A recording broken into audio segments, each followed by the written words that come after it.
जय जिनेन्द्र सभी को। मंगलाचरण कौन कर रहे हैं? मैडम मैं कर रही हूँ, निधि जी। हाँ निधि जी, मैं इसको शेयर कर देती हूँ, आप भी अपना वीडियो ऑन कर लीजिए। ठीक है। हाँ हाँ जी, पता नहीं भी सबको जय जिनेन्द्र। जम जस जम्मि देसे जेण विहाणेन जम्मि कालम्नि प्रादम जिणेन नियदम जम्मं वा अहवमरणं वा तम तस्य तम्मि देसे तेन विहाणेन तम्मि कालम्नि कोसक्कदिवारेन्दुम् इंदो वा तह जिणेन्दो वा एवं जोनिच्छयदो जानदिदं वाणी संपज्जाये सो सद्दिति शुद्धो जो संकदि सोहु को देखे। जय जिनेन्द्र जी। हाँ जी, अभी पहले क्रमबद्ध पर्याय ले लें। ज्योत्सना जी को करना था, वो अभी तक आई भी नहीं है, तो पहले क्रमबद्ध ले लेते हैं। जी मैम। जी मैम। चलिए, हमको पेज 17 से स्टार्ट करना है। हाँ जी, हाँ, निकाल लीजिए पेज 17, क्रमबद्ध पर्याय का अनुशीलन। हमने चर्चा पहले कर ली थी कि वो 2000 सागर में किस तरह से त्रस पर्याय आदि को प्राप्त कर लेता है। अभी हम आज प्रमाणों की चर्चा नहीं कर रहे हैं, है ना। एक क्लास के बाद में जब द्रव्यानुयोग के सारे आ जाएंगे ना, और उदाहरण वगैरह, उसके बाद हम एक बार रिपीट कर लेंगे, बीच बीच में रिपीट करते रहेंगे।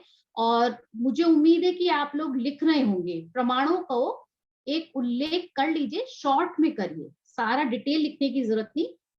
उसमें ये कहा है, उसमें ग्रंथ में ये कहा, ऐसा करके भी करेंगे तो काम चल जाएगा।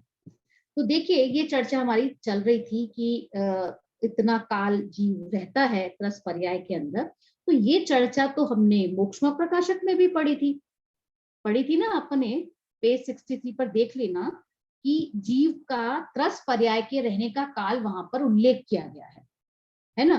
क्या कहा था, उदाहरण दिया था कि पत्थर को अगर उछालें तो वो आकाश में निराधार जितने टाइम तक रहता है, वो त्रस पर्याय का काल समझना चाहिए। कितने टाइम तक रहेगा, पत्थर को उछालें ऊपर तो कितने टाइम तक, पत्थर क्या, आप ये समझ लो कि कोई वस्तु, कोई फल अगर नीचे गिरे तो वो गिरने का काल कितना रहने, कुछ भी समझ लीजिए। तो समझाने के लिए एक उदाहरण दिया गया है कि बहुत छोटा काल है त्रस पर्याय का, और एकेंद्रीय पर्याय का काल इतना छोटा है। तो आप समझना, जब त्रस पर्याय का इतना, एकेंद्रीय का कैसा रहता होगा। एकेंद्रीय पर्याय में निगोद का काल है 2.5 पुद्गल परावर्तन, 2.5 पुद्गल परावर्तन, 2.5। अब हम ये कह सकते हैं कि इतर निगोद का जो उत्कृष्ट काल है, मैक्सिमम टाइम है, वो है 2.5 पुद्गल परावर्तन। ठीक है ना, इतर निगोद में, एकेंद्रीय का नहीं, निगोद या जीव की बात अभी हम कर रहे हैं। अब पुद्गल परावर्तन का काल इतना बड़ा है, एक पुद्गल परावर्तन का, ये 2.5 की बात कर रहे हैं, एक पुद्गल परावर्तन का काल इतना बड़ा है कि अगर उसका जो कोई हम अनंतवा भाग करेंगे ना, तो फिर उसमें भी अनंत सागर बीत जाए, क्या अनंत सागर बीत जाए तो एक पुद्गल परावर्तन होता है। ऐसे 2.5 पुद्गल परावर्तन के लिए जीव निगोद में रहता है। अब समझिए, 2.5 पुद्गल परावर्तन बिताकर हम निकल चुके हैं। अनुभव में आता है, महसूस भी नहीं होता कि हम ऐसा कोई काल बिताकर भी आए हैं। अभी अपन कोई भी चीज को कहते हैं कि अगर आप 21 दिन तक कोई काम कर लें, 21-22 कुछ ऐसी गणना है साइंस के हिसाब से, तो आपको आदत पड़ जाती है। हैबिट मेकिंग टाइम पीरियड कुछ फिक्स किया गया है। तो आप सोचे, 2.5 पुद्गल परावर्तन, कितना बड़ा काल, और निगोद में रहकर आए, और तब भी हमको भय नहीं है। ये इंपॉर्टेंट बात है कि भय नहीं है। जमीकंद देखते ही हमें निगोद या जीव का ख्याल नहीं आता, और ये ख्याल नहीं आता मैं भी ऐसा हो चुका हूं। कहाँ आता है ये सब। अब निगोद में जब 2.5 पुद्गल परावर्तन का काल बिता लिया, उसके बाद वहां से निकल करके जीव एकेंद्रीय बनता है। फिर पृथ्वी का एक, जल का एक आदि, जो एकेंद्रीय आदि पर्याय उनके अंदर जाता है, और उसका काल है असंख्यात कल्प काल।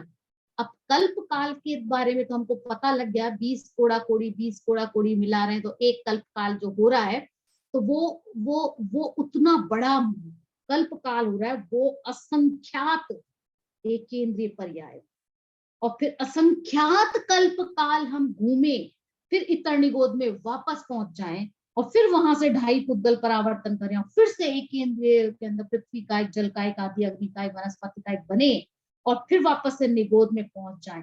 ऐसे 2.5 बार पुद्गल परावर्तन किया है हमने। ख्याल में नहीं आता ये 2.5 पुद्गल परावर्तन, इतना बड़ा काल है ये, जिसे कहते हैं ना रोंगटे खड़े हो जाएं अगर भाव भाषण हो जाए तो। और जीव हम घूमते रहे, हम दूसरों की चर्चा क्या करें, हम घूमे हैं, और फिर त्रस पर्याय में ना आए तो, फिर भी ना आए तो कितना, मतलब कैसा होता है, ये सब चीजें समझ में नहीं आती कई बार तो। और दुर्लभ लहे चिंतामणि, जो पर्याय लही त्रस्तणी, दौलत राम जी ने जो लिखा है ना, दुर्लभ लही जो चिंतामणि, ऐसे ही नहीं लिख दिया उन्होंने, ये बहुत दुर्लभ है, त्रस पर्याय मिलना बहुत दुर्लभ है, और फिर 2 इंद्रिय में भी आ जाए, और चींटी मच्छर बन जाए, और फिर किसी के द्वारा कुचला जाए। अब आप सोचिए, जब हमसे अनजाने में, देखिए जानबूझ करके तो हम नहीं करते, लेकिन अनजाने में भी जब कुचल जाते हैं, तो वेदना को समझिए कि जीव कितना मुश्किल से इसने 2 इंद्रिय पर्याय ली थी, और फिर हमने इसको, इसका जीवन, हम निमित्त बन गए। देखो, जीवन मरण हमारे हाथ में नहीं है, लेकिन निमित्त तो बन गए ना हम।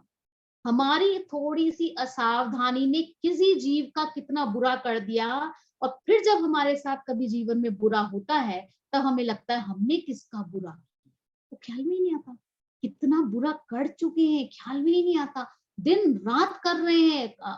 जब भी हम अनछाना जल प्रयोग में ले रहे, जल को ढोल रहे हैं, फैला रहे हैं, काम में भी नहीं ले रहे और वो बह रहा है, हम कितनी विराधना कर रहे हैं। जब हम बिना बात अग्नि जला रहे हैं, विराधना कर रहे हैं, हम बिना बात, मतलब फ्रिज से काम तो थोड़ा सा होता है, लेकिन और दूसरा काम और करना है ना, तो 2 काम और करके तब तक फ्रिज का डोर खुला छोड़ देते हैं, ये विराधना होती है। क्योंकि टेम्परेचर अलग अलग होने से वहां के जीवों के की आयु मरण के ऊपर फर्क पड़ जाता है, जन्म मरण, ये विचार ही नहीं आता। बहुत जगह जगह वनस्पति कायिक जीवों के अंदर देख लीजिए।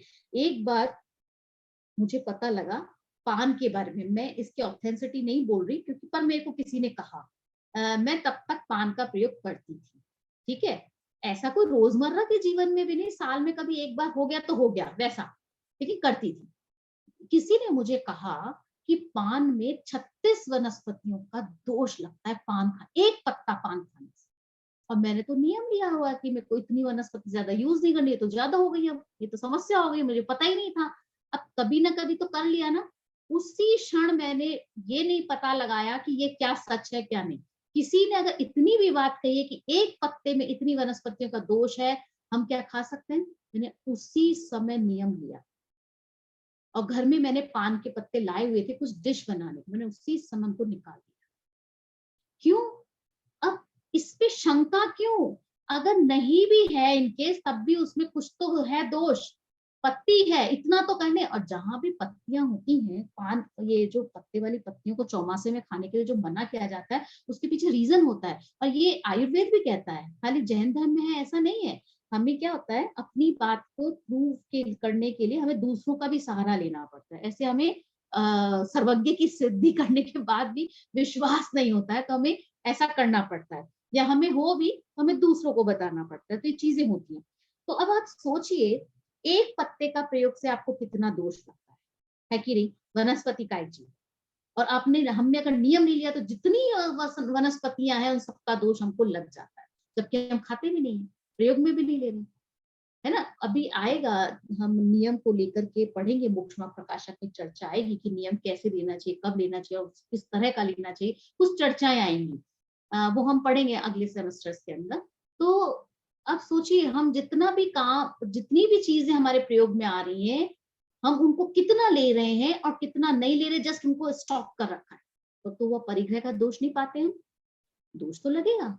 ये थोड़ी कि कोई ना उसके लिए कोई बचाव का रास्ता निकल आएगा, नहीं, जो कर रहे हैं भोगना हमें ही, कोई दूसरा आकर के उसको शेयर नहीं कर सकता, जबकि घर आप शेयर कर रहे हैं, जिस घर में स्टॉक किया हुआ है वो शेयर कर रहे हैं, लेकिन आपका पुण्य पाप आपके साथ है।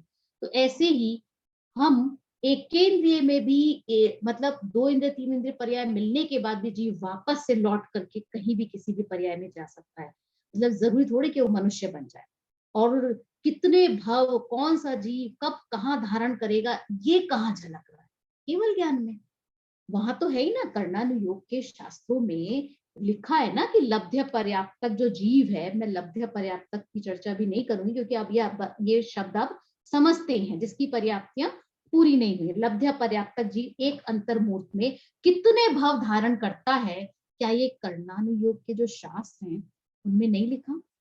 यहां तक लिखा है कि एक इंद्र के कितने भाव होंगे, 66,000 कुछ 32 भाव करके कुछ आते हैं चर्चा। ये मैं सुनी सुनाई बात पे बोल रही हूँ, मैंने खुद ने क्रॉस चेक नहीं किया, पर ये मान लीजिए भावों की चर्चा शास्त्रों में लिखी हुई है। 2 इंद्रिय के 80 भाव, 3 इंद्रिय के 60 भाव, 4 इंद्रिय के 5 इंद्रिय, सब लिखे है। अभी यहीं पर ही डॉक्टर हुकुमचंद भारी ने लिखा ही ना ऊपर वाले पैराग्राफ में, मनुष्य भाव के 48 भाव हैं। ये संख्या लिखी हुई है। और पता है इस इतना ही नहीं, सम्यक दृष्टि जीव मनुष्य गति वाले वो कितने बनेंगे, वो संख्या भी लिखी हुई कि 700 करोड़ जीव है ना सम्यक दृष्टि बनेंगे। 5वें गुण स्थान वाले कितने होंगे, 6ठे 7वें वाले कितने होंगे, अरे भावलिंगी वाले कितने होंगे, और 6ठे से 7वें गुण स्थान वाले, 6ठे और 7वें गुण स्थान वाले कितने होंगे, जो उन समस्त की चर्चा क्या हमको नहीं मिलती? क्या आपने ये कभी सुना नहीं है? 3 कम 9 करोड़ मुनिराज, अर्घ नहीं चढ़ाया? ये कहां से आई चर्चा? आई है ना चर्चा, इसका मतलब कहीं लिखा हुआ है, तो ये क्या फिक्स नहीं है? इसका मतलब 3 कम 9 करोड़ से ज्यादा मुनिराज नहीं हो सकते। एक एक गुण स्थान वालों की संख्या नक्की कही गई है शास्त्रों में। अब चौथा गुण स्थान वाला जीव, मनुष्य गति का जीव, अगर पंचम में आए तो चौथे गुण स्थान की एक सीट खाली हो मनुष्य भव में। अगर किसी को चौथे गुण स्थान में आना है तो सीट खाली हो तो ही तो आए। अब ये बात जब चर्चा की, तब उसके बाद में शिष्य को कहो अज्ञानी को कहो, उसके मन में सवाल आया कि इसका मतलब तो फिर धर्म करना तो दूर की बात हो गई, हम तो पाप पुण्य भी नहीं कर सकते, वो भी हमारे कंट्रोल में नहीं है क्या? फिर क्या हाथ में हमारे है क्या? ये चर्चा हमको यहाँ से शुरू करनी है। इसको आप लोग इसको कोई पढ़ लीजिए, ये पैराग्राफ इस पर लोगों को लगता है इसे लेकर इसका समाधान पढ़ लीजिए। Page 70 middle paragraph. हम पढ़ते हैं मैम। हाँ ये पैराग्राफ पढ़ लीजिए, इस पर लोग इस पर लोगों को लगता है कि धर्म तो दूर, क्या पाप पुण्य भी करना भी हमारे हाथ में नहीं है, हम तो एकदम बंध गए। उनसे हमारा कहना है कि शुभ और अशुभ भाव तो क्रमशः अपने आप बदलते ही रहते हैं, क्योंकि दोनों में से किसी का भी काल अंतर्मुहूर्त से अधिक नहीं है। अतः प्रत्येक अंतर्मुहूर्त में परिवर्तन अवश्य भावी है। अनंत प्रयत्न करने पर भी आप अंतर्मुहूर्त से अधिक शुभ भाव में नहीं ठहर सकते। यदि शुद्ध में नहीं गए तो फिर अशुद्ध में आना अनिवार्य है। यह परिवर्तन निगोद में भी हुआ करता है, वहां भी शुभ भाव होते हैं, अन्यथा वहां से जीव निकले ही कैसे? सैन्य पचेंद्रिय होने का पुण्य एकेंद्रिय से लेकर असैन्य पचेंद्रिय तक के जीव असंगीय दशा में ही बांधते हैं। है ना। पंचेंद्रिय है, पचेंद्रिय नहीं, पंचेंद्रिय। ठीक है, चलिए देखिए, अब बात ये आई कि हमारे हाथ में क्या रहा। हम तो पुण्य करके स्वर्ग जाना चाहते हैं, हम इसीलिए करना चाहते हैं ना पुण्य के स्वर्ग मिले, और नरक तो हम जाना ही नहीं चाहते, तो पाप नहीं करना चाहते। तो क्या हमारे हाथ में है क्या? आप ये चाहें कि आप नरक में ना जाएं, ऐसा हमारे हाथ में, आपके हाथ में नहीं है। अगर ये बात मान लीजिए हमारे हाथ में हो, तो अब आप ये बताइए दुनिया में कौन कौन नरक में जाना चाहता है? कौन जाना चाहेगा? अगर ऑप्शन दे दे तो सबको स्वर्ग में ही जाना है ना, नरक में कौन जाएगा? ठीक है ना। अब नरक खाली पड़े रहेंगे, फिर तो ऐसा ही होगा ना। भाई कितना भी पापी से पापी होगा, वो तो यही कहेगा ना कि स्वर्ग, अगर 2 ऑप्शन दिए जाए स्वर्ग या नरक, तो स्वर्ग ही जाना चाहेगा। तो स्वर्ग में तो वेटिंग चलती रहेगी और नरक खाली पड़े रहेंगे। कैसी स्थिति हो जाएगी? मतलब सारी, जैसे कहते हैं ना, सिस्टम ही बिगड़ जाएगा। और जिसको जहां काल बिताना है वो नक्की है। जबकि तो फिर पाप पुण्य करना हमारे हाथ में नहीं रहा ना, फिर हम जो कर रहे हैं उसका रिजल्ट क्या मिल रहा है जब नक्की है तो, है ना। शुभाशुभ भाव करना भी क्या हमारे हाथ में नहीं है? क्या हम चाहकर भी इतना पुण्य नहीं कर सकते कि हमें ना स्वर्ग चले जाएं? नहीं कर सकते क्या? चलो एक बात शिष्य ने फिर भी मानी कि करता धरता तो चलो हम नहीं है, ये बात मैं फिर भी मान लूं, लेकिन अपने परिणामों के कर्ता वो भी हम नहीं है क्या?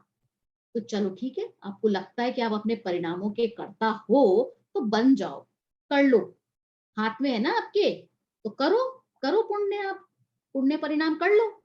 कर्णानुयोग जो है उसके जितने शास्त्र हैं उनमें स्पष्ट रूप से कहा है कि एक व्यक्ति अंतर मुहूर्त में ज्यादा से ज्यादा शुभ भाव एक अंतर मुहूर्त कर सकता, इससे ज्यादा नहीं कर सकता। अब शुभ भाव नहीं कर सकता तो अशुभ भी नहीं कर सकता, मतलब एक अंतर मुहूर्त। अब आप सोचिए हमारी क्लास 2 घंटे की होगी, तो क्या हमारा क्या हाल रहता हो, क्या हम शुभ में रहते होंगे? हैं? हमारे कैसे दिन बीत रहे हैं, आप विचार कीजिए। जब हम पूजा करते हैं, प्रवचन करते हैं, क्या करते हैं, पुण्य बांधा कि नहीं बांधा, विचारने की बात है।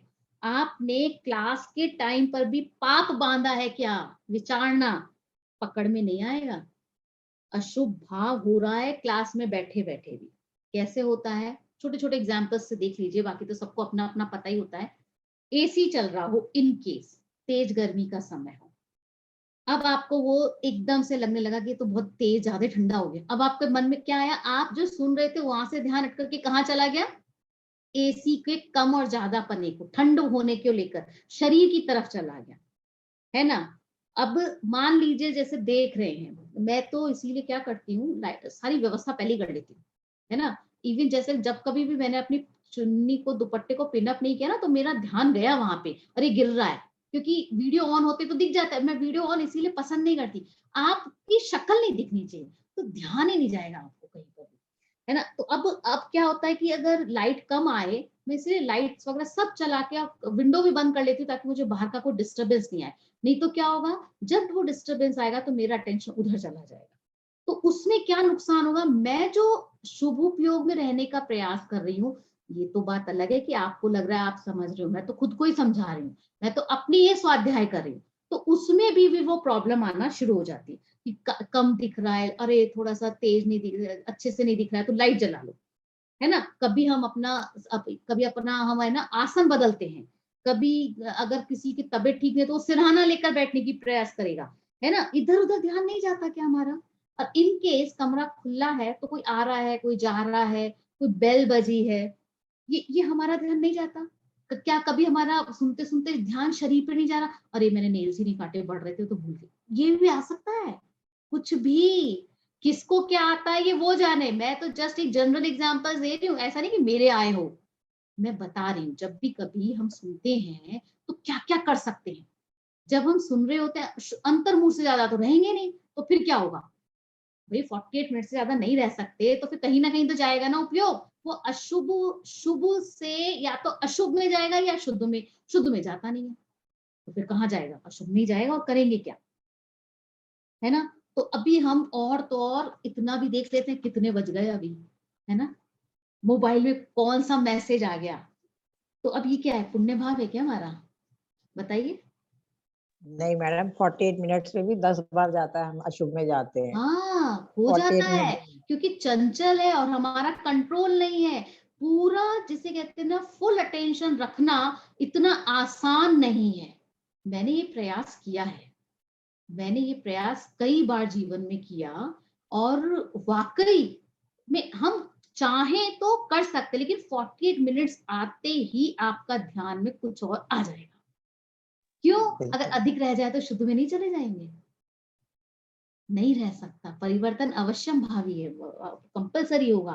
तो ये पाप भाव है, जब हम अपना इवन और तो और अगर हमने सुनते सुनते कभी अपने कपड़े ठीक करे, कभी अपने बाल ठीक कर लिए, ये सब पाप भाव है। ये उपयोग इतना सूक्ष्म है, हम अंदाजा भी नहीं लगा पाते, ये बदलता रहता है, हर समय बदलता रहता है। और तो और अगर आपने बहुत कोशिश भी करेंगे ना, 48 मिनट्स के बाद नहीं ठहरने वाला, क्योंकि शुद्ध में चले जाएंगे और शुद्ध में नहीं गए तो अशुभ में आना कंपलसरी है। तो और फिर आप वापस जा सकते हो, जैसे छठे सातवें गुण स्थान में मुनिराज झूलते हैं ना, आप वापस पुरुषार्थ करके वापस शुभ में जा सकते हैं, फिर से वो पॉसिबिलिटी है ना। तो अभी पूजा पाठ क्लास हो कुछ भी हो, अगर उस समय में हमको कोई घर का काम याद आ गया तो यह शुभ भाव है कि नहीं।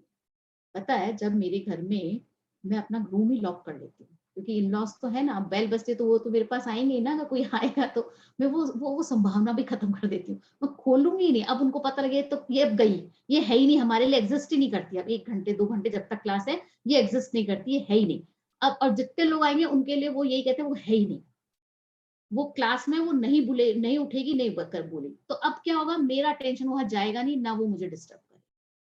तो ये हमको अपने अटेंशन को किस तरह से रखना, ये प्रयास तो हमको ही करना पड़ेगा। लेकिन उसके बावजूद भी मैं कह रही हूँ अंतर्मुख में परिवर्तन अवश्य भावी। आपको कुछ ना कुछ याद आ जाएगा, कुछ काम याद आ जाएगा, और कुछ नहीं ना तो खुद के मतलब, क्योंकि स्किन तो दिख रही है ना, हाथ दिख रहा है ना, किताब दिख रही है ना, पेन पेंसिल तो दिख रहा है, किसी भी बात को लेकर कोई एक विकल्प आ जाएगा।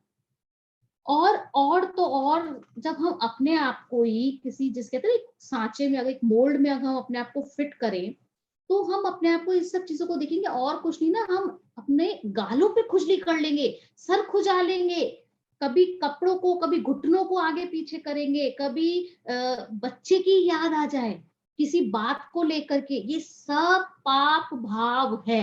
और अब क्या कह रहे हैं, और लगता है कि धर्म तो दूर, क्या पाप पुण्य करना भी हमारे हाथ में है क्या, तो कर लो जी, आपके हाथ में हो तो। और एक और तरह का पाप भाव भी हो सकता है, अब आप सोचेंगे क्या ये भी पाप भाव है, आप ये सोच के बैठे, आज तो क्लास में मैं ये क्वेश्चन पूछूंगी मैडम से, आज उनसे ये चर्चा करूंगी, मुझे बहुत दिनों से विकल्प आ रहा है, ये चर्चा करूंगी मैं, ये विकल्प आना भी पाप भाव है, कि आज क्लास खत्म होने के बाद मैं ये पूछूंगी या ये कहूंगी, है ना। ये कुछ भी चर्चा, जो चर्चा चल रही है उसके अलावा कुछ चर्चा का ख्याल आ जाना, वो पाप भाव में चला जाता। क्यों? क्योंकि शुभ भाव में जो आपकी चर्चा चल रही थी उससे अतिरिक्त आपने कहीं भी चले गए, तो वो आपका भाव चेंज हो गया। अब आप सोचिए, दिव्य ध्वनि सुनते हुए क्या होता होगा लोगों का, क्या पुण्य होता है पाप होता है? दिव्य ध्वनि है, वहां क्या होता होगा बताइए।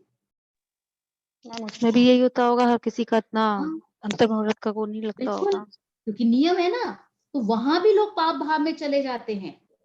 दिव्य ध्वनि का काल कितना है, एक बार एक सेशन अगर होगा तो 2 घंटा 24 मिनट, एक सिंगल प्रवचन तीर्थंकर का कहेंगे हम, तो एक सेशन 2 घंटा 24 मिनट का होना चाहिए।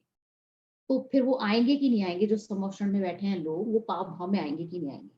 बिल्कुल होगा। आएंगे मैडम, बिल्कुल अब आएंगे। एक कोठे से दूसरे कोठे की तरफ देखिए, अभी हम क्लास में होते हैं, है ना, फिजिकली कहीं बैठे होते हैं, पूजा कर रहे हैं, प्रवचन सुन रहे हैं, कहीं भी चले जाइए, हम देखते नहीं आगे वाला क्या कर रहा है ना। पीछे तो नहीं देख सकते आप, पीछे आंखें नहीं है तो विकल्प नहीं आएगा, लेकिन आगे वाला क्या कर रहा है, आगे वाला अगर ध्यान नहीं दे रहा है, वो, मैंने तो यहाँ तक भी नोटिस कर लिया अपने आप को, कि सामने वाला दरी के साथ खेल रहा है तो मेरा टेंशन भी वहां चला गया, अरे मेरे को क्या वो कर रहा है ना, लेकिन मेरा क्यों विकल्प वहां गया। तो ये भी हम कर लेते हैं कि किसी ने पूजा करते समय उसने सामग्री को कैसे चढ़ाया, उसने इस विधि से नहीं चढ़ाया, अरे उसने ये तो बोला ही नहीं, ये छोटी छोटी बातें हैं, है ना। तो ये सब हम पाप भाव में चले जाते हैं। तो मैम, ऐसे बैठने से उठ जाते हैं उसमें भी पाप भाव लग जाता है। किसमें किसमें, अगर बैठे हुए हैं, बैठे आप मतलब हाँ 2 घंटे एकदम से नहीं बैठ सकते, खड़े हो जाते हैं आप बुक लेके बिल्कुल, सुनते आपका हुए। भाव परिवर्तन हो गया ना। अभी हम क्या कह रहे, आपने अपना आसन बदल दिया। अच्छा। हाँ बिल्कुल, अगर मैं बैठे बैठे अपना आसन बदलती हूँ तो समझ लीजिए उस समय मैं पाप भाव में चली गई थी, मुझे पता नहीं लगा, वो इतना सूक्ष्म था।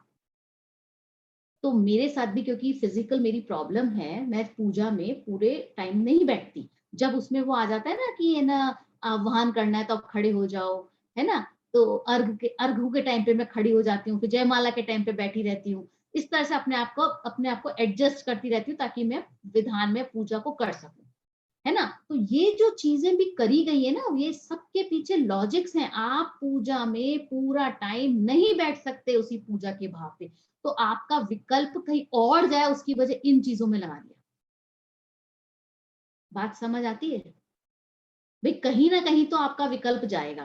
तो आपको इसीलिए ऐसा कह दिया कि देखो, अपन किसी को आह्वान करते हैं, किसी को बुलाते हैं तो अपन वेलकम करते हैं, तो रेस्पेक्ट के साथ खड़े होके ही करते हैं ना। फिर उसको बैठाते हैं, उनके बैठ जाने के बाद अपन बैठ जाते हैं। तो अब हम बैठ गए, अब अपन ने पूजा की प्रतिज्ञा कर ली, सब कर लिया है ना, और अब हम अर्घ चढ़ा रहे हैं। और फिर अर्घ चढ़ाने के बाद अब हम उनका क्या करते हैं, गुणानुवाद करते हैं जयमाला के माध्यम से।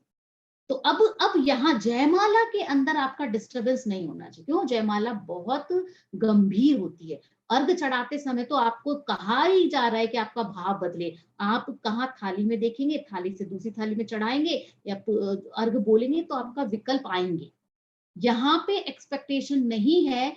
अगर छंद इस तरह के हैं तो वो छंद, जब तक छंद चल रहा है तब तक भी आपका ध्यान लगेगा, और जैसे ही वो ये मंत्र बोला जाएगा आपका ध्यान थोड़ा चेंज हो जाएगा। नोटिस कीजिए अपने आप को, आपका ध्यान कब कहाँ, बहुत बारीक है, मोटा ही समझ में आएगा, बारीक तो जाएगा भी नहीं। तो ये समझिएगा, जो निगोदिया जीव है अब वो पुण्य बांध रहा है कि पाप बांध रहा है? क्या करता है? बोलिए, क्या करता होगा निगोदिया जी?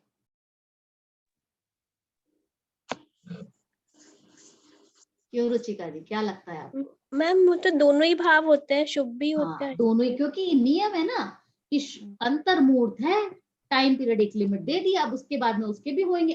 अगर नहीं होए तो क्या होगा आप सोचो, वो फिर पर्याय कैसे बदलेगी? निगोदिया जीव पुण्य बांधता है तभी तो उससे आगे की गति पाता है, ये तो चेंज ही कैसे होगी? अभी समोशरण में सब तरह के जीव बैठे हैं, सैनी पंचेंद्रिय जीव बैठे हैं। अब वो अपना बैठ कर समोशरण जैसी जगह पर बैठ करके भी पाप बांध लेते हैं। अब एक और भी चीज है, मतलब समोशरण जैसी जगह तीर्थंकर की हाजिरी में जीव पाप बांध सकता है। और एक और मैं बताती हूँ, मान लीजिए पाप का स्थान ही है ना एक तरह से, मूवी देखने जाना, थिएटर जाना, या कुछ भी कह लीजिए, शॉपिंग करना, तब क्यों? क्योंकि आप आत्मा में नहीं हो तो पाप भाव है ना, उस एंगल से समझिए ना इस चीज को। तो अब आप वहां गए या कोई मूवी देखने गए, तो अब आप वहां पर कि पुण्य बांध सकते हो। ये विचित्रता है जैन धर्म के अंदर। आप पाप के स्थान में रह करके भी पुण्य बांध सकते हो, और पुण्य के स्थान में रह करके भी पाप बांध सकते हो। आप क्लास में बैठे हो तो पाप भी बांध सकते हो, जबकि पुण्य का स्थान है अभी। तो ये इतने सूक्ष्म परिणाम है, इतने चंचल है, इतनी तेज गति से इनमें उतार चढ़ाव होता है कि हम पकड़ नहीं सकते। मतलब शरीर की अवस्था ही हमें नहीं पता लगती। एक बार बताइए, आप मुझे नहीं देखते तो क्या मेरी बॉडी लैंग्वेज कैसी होती होगी? मैं ऐसे ही बस बैठे बैठे चुपचाप बोलती होंगी क्या? नहीं, मेरे हाथों के अंदर मूवमेंट होता है। और कैसे कब होता है? क्या मैं सोच के करती हूँ? नहीं करती। मैं आपको सामने फील करती हूँ और फील करके बोलती हूँ। और बोलती कैसे हूँ? जैसे हम सामने कोई होता है तो कैसे बोलते हैं, हमारे हाव भाव होते हैं कि नहीं होते हैं, वैसे बोलती हूँ। तो अब ये जो बोल रही हूँ, ये क्या है? ये पाप भाव नहीं है क्या? लगता है। देखिए, अब हम गहराई में जाने की बात करें, मोटी मोटी बातें तो हमने समझ ली, पुण्य क्या है, पाप क्या है, वो तो अब हमारा टाइम ही ओवर हो गया। अब तो हम बारीकी में जा रहे हैं, अभी और बारीकी में जाना है 10वें सेमेस्टर तक। लेकिन आप सोचिए कि ये जो हमारी आंखों की पलकें कब झपक जाती हैं, पता लगता है? कितना फास्ट है, इतने फास्ट है हमारे परिणाम। ये तो एक झलक है, जिसे कहते हैं ना, थोड़े से एग्जाम्पल्स दिए कि आप महसूस कर सके कि हम कब क्या कर रहे हैं। अब समोशरण में ये बात आई थी ना, द्वारका नगरी का क्या होगा? अभी कौन सा भाव था? पुण्य भाव था, पाप भाव था? पाप भाव था। भाव था। अब ऐसे ही हमको क्लास में या पूजा में या कोई प्रवचन में परिवार याद आ जाए, घर याद आ जाए, तो ये पुण्य भाव हुआ कि पाप भाव हुआ? पाप भाव पाप हुआ भाव ना, हुआ ये तो। है ना। अब और तो और हम कभी कभी क्या करते हैं, कोई क्लास में हो या कोई शास्त्र सभा में हो ना, तो सुनते सुनते हमको ये भी ख्याल आ जाता है, अरे आज वो नहीं है, ये बात तो उनको सुननी चाहिए थी। उनको सुनते मजा आ जाता। ये बात अब मैं कैसे उनको बताऊं? आज की रिकॉर्डिंग तो मैं घर में तेज चलाऊंगी ताकि वो भी सुन ले। हम इसे सुनाना चाहते हैं लोगों को। खुद तो सुन ले पहले, खुद तो समझ लें, पर हमारे मन में क्या विकल्प आ जाता है, वो सही नहीं है ना, उनको सुनना चाहिए। हमें ये नहीं ख्याल में आता हम सही नहीं है। हम तो अपने आप को तीर्थंकर परमात्मा से कम नहीं समझते एक तरह से, पर विचार तो करिए कितना फर्क है। ठीक है, मैं वैसी बनने की ताकत है मुझ में, लेकिन पर्याय, वर्तमान पर्याय कैसी है वो तो विचार करना पड़ेगा। पर्याय जो है सामने है उसको थोड़ी इग्नोर करेंगे, द्रव्य दृष्टि से एक है, लेकिन पर्याय दृष्टि से वो भी तो समझना पड़ेगा ना हमको, कि नहीं समझना पड़ेगा। अब मान लीजिए कोई पंक्ति आ जाती है उसमें पूजा के अंदर, वहां पे कोई फ्रेंड याद आ जाए कि अरे उसने भी ऐसा ही किया था, या कोई कोई घटना आ जाए और क्लिक हो जाए एकदम से, कोई भी नाम, कोई भी मिलने जुलने वाला, ये जो आपका उपयोग दूसरी तरफ जैसे ही लगा कि आप पाप बांध लेते हो। अभी राजा श्रेणिक समवशरण में जा रहे थे, जाते जाते रास्ते में उनको मुनिराज मिल गए। मुझे मुनिराज का नाम प्रॉपर याद नहीं आ रहा है, शायद प्रसन्न चंद ऐसा कुछ था, प्रसीन चंद था, प्रसन्न चंद था, मुझे ख्याल नहीं आ रहा। तो वो मुनिराज का दर्शन करके आगे बढ़े, समवशरण में गए। तो ना जाने उनको क्यों ख्याल में आ गया, समवशरण में जाकर के उन्होंने दिव्य ध्वनि जब खिल रही थी तो पूछ लिया कि ये जिन मुनिराज के मैं दर्शन करके आ रहा हूँ, अगर उनका अभी मरण आ जाए तो ये कौन कहाँ जाएंगे। तो दिव्य ध्वनि में क्या ख्याल आया, क्या विचार आया कि ये सातवें नरक में चढ़ेंगे, सातवें नरक। अब बताइए राजा क्या सोचेगा, ये मुनिराज सातवें नरक में मुनि होकर के, मैं तो इनको बड़ा अच्छा समझ रहा था, दिखने में तो दिगंबर मुनिराज है, ये ऐसे कैसे कर सकते हैं, ये कौन सा पाप कर रहे हैं जो सातवें नरक में जाएंगे। अब उसको लगेगा नहीं, मैंने ही शायद गलत सुन लिया, नहीं नहीं भगवान, जिन मुनिराज को अभी मैं मिलके आया हूं ना, जिनकी वंदना करके, उनके बारे में पूछ रहा हूँ कि उनका अगर मरण हो जाए तो भविष्य में वो कहाँ जाने वाले हैं। अब वो 16वें स्वर्ग में जाएंगे। अभी तो कह रहे थे नरक में, अब 16वें स्वर्ग में, तो लगता है मैंने पहले गलत ही सुन लिया होगा, तो 16वें स्वर्ग के लिए कह रहे होंगे ये। क्योंकि नहीं, क्या पता ऐसा कैसे हो सकता है, बात जब कही थी ध्यान से तो सुनी थी, और अब ये 16वां स्वर्ग भी ध्यान से सुना है, दोनों में से कौन सा होगा, दोनों होगा, क्या होगा कि भगवान 16वें स्वर्ग में जाएंगे कि नरक में जाएंगे, नहीं सर्वार्थ सिद्धि में जाएंगे। अब ये दिव्य ध्वनि हो रही है कि क्या हो रही है, वहां भी ऐसी बातें हो सकती है कि कभी कुछ, ये मायाचारी हो सकती है क्या, ये तो हमारे लोगों के अंदर होता है कि हम कभी कुछ कह देते हैं कभी कुछ, ये ऐसी बातें कैसे हो सकती है। तो इतने में देखा कि कुछ देवलोग उठ करके जा रहे हैं, तो फिर वो वापस वही प्रश्न किया, ये देवलोग क्यों उठ करके जा रहे हैं। तब बताया कि ये तो साथ जिन मुनिराज को तुम देख कर आ रहे थे ना, जिनकी चर्चा कर रहे थे, उनको केवल ज्ञान। अब बताइए क्या हुआ, कैसा स्वरूप है। बात समझ में आई आपको कि क्या हुआ था, कि वस्तुस्थिति क्या थी, दिव्य ध्वनि में क्यों अलग अलग उत्तर आए। देखो, जब उन्होंने पहली बार प्रश्न किया था तब घटना घट रही थी मुनिराज के साथ में कि उधर आपास से कोई महिलाएं गुजर रही थी, उन्होंने आपस में चर्चा कर ली कि ये जो मुनिराज हैं ये हमारे राजा थे नगर के, और ये दीक्षा लेकर ये तो खुद तो मुनि बन गए, और अब देश के ऊपर आक्रमण होने वाला है, उसने राजा ने आक्रमण कर दिया है। अब ये बात मुनिराज के कानों में जैसे ही पड़ी, उनके विकल्प में परिवर्तन आ गया, जिसे कहते हैं ना हाव भाव बदल गया।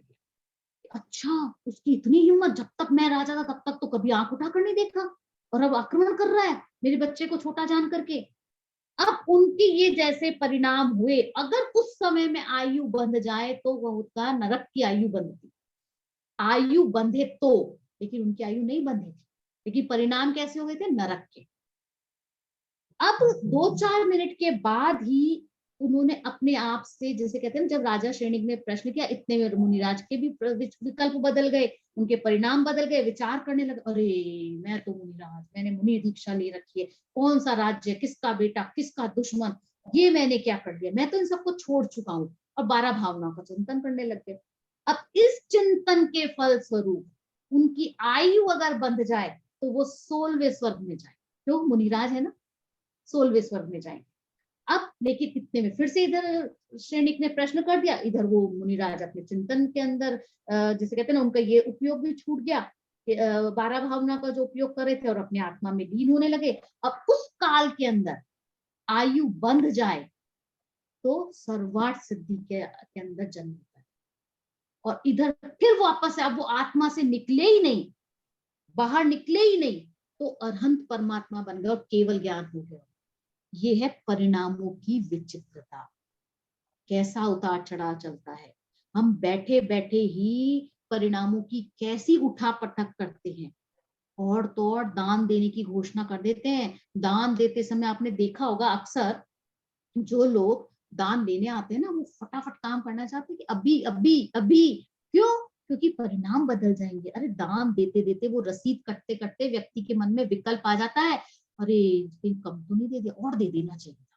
भले ही कैसा भी विकल्प हो, लेकिन विकल्प परिवर्तन हो जाता है। और तो और कभी ऐसा भी हो जाता है, यार कुछ गलती तो नहीं करती, ज्यादा दे दिया, ये फिर मांगने आ जाएंगे। ये ऐसे मतलब पुण्य का काम करते करते भी पाप में चले जाए कि मैंने इनको गलत दे दिया, कुछ भी हो सकता है। मतलब व्यक्ति दान जो कि एक शुभ क्रिया है, उसको देते हुए भी व्यक्ति पाप बांध सकता है, और न दे करके भी पुण्य बांध सकता है। ये भी गजब की बात है। कैसे? अरे यार मेरे पास पैसे होते ना तो मैं भी दे देती, मेरे को देने का बहुत भाव है, क्या करूं, ये तो मौका निकल गया मेरे से, लेकिन चलो कोई बात नहीं, अगली बार मैं जरूर दे। अब ये जो भाव बंधे, स्वर्ग का रास्ता खुल गया, पुण्य हो गया। तो कितनी गजब की बात है ये सब, की परिणामों की विचित्रता है कि कब क्या कैसे हो जाएगा। तो इसीलिए यहाँ पर लिखा कि परिवर्तन जो है अंतर्मुख से ज्यादा शुभ भाव रहते नहीं है, और ये परिवर्तन निगोद में भी होता है, वहां भी शुभ भाव होते हैं। और जो सेनी पंचेंद्रिय जीव होने का पुण्य है, वो एकेंद्रिय से लेकर असैनी पंचेंद्रिय तक के जीव असंगी दशा में ही बांधते हैं। देखिए कैसे अब हमको सचेत होने की, सावधान होने की सख्त जरूरत है। लगता है ये सब सुनकर ख्याल में आता है, पता है हम ढीठ है, हम ढीठ है, पहली बार थोड़ी सुन रहे हैं, संवत्सरण जाके भी सुन के आए हैं, लेकिन हम चेत नहीं रहे हैं। कब चेतेंगे? कब? कि कल हमारा कब आने वाला है, विचारने की जरूरत है कि कब हमारा समय आ जाएगा वो मालूम नहीं है, और कर पाएंगे या नहीं, समाधि मरण होगा कि नहीं इसका कोई गारंटी नहीं है।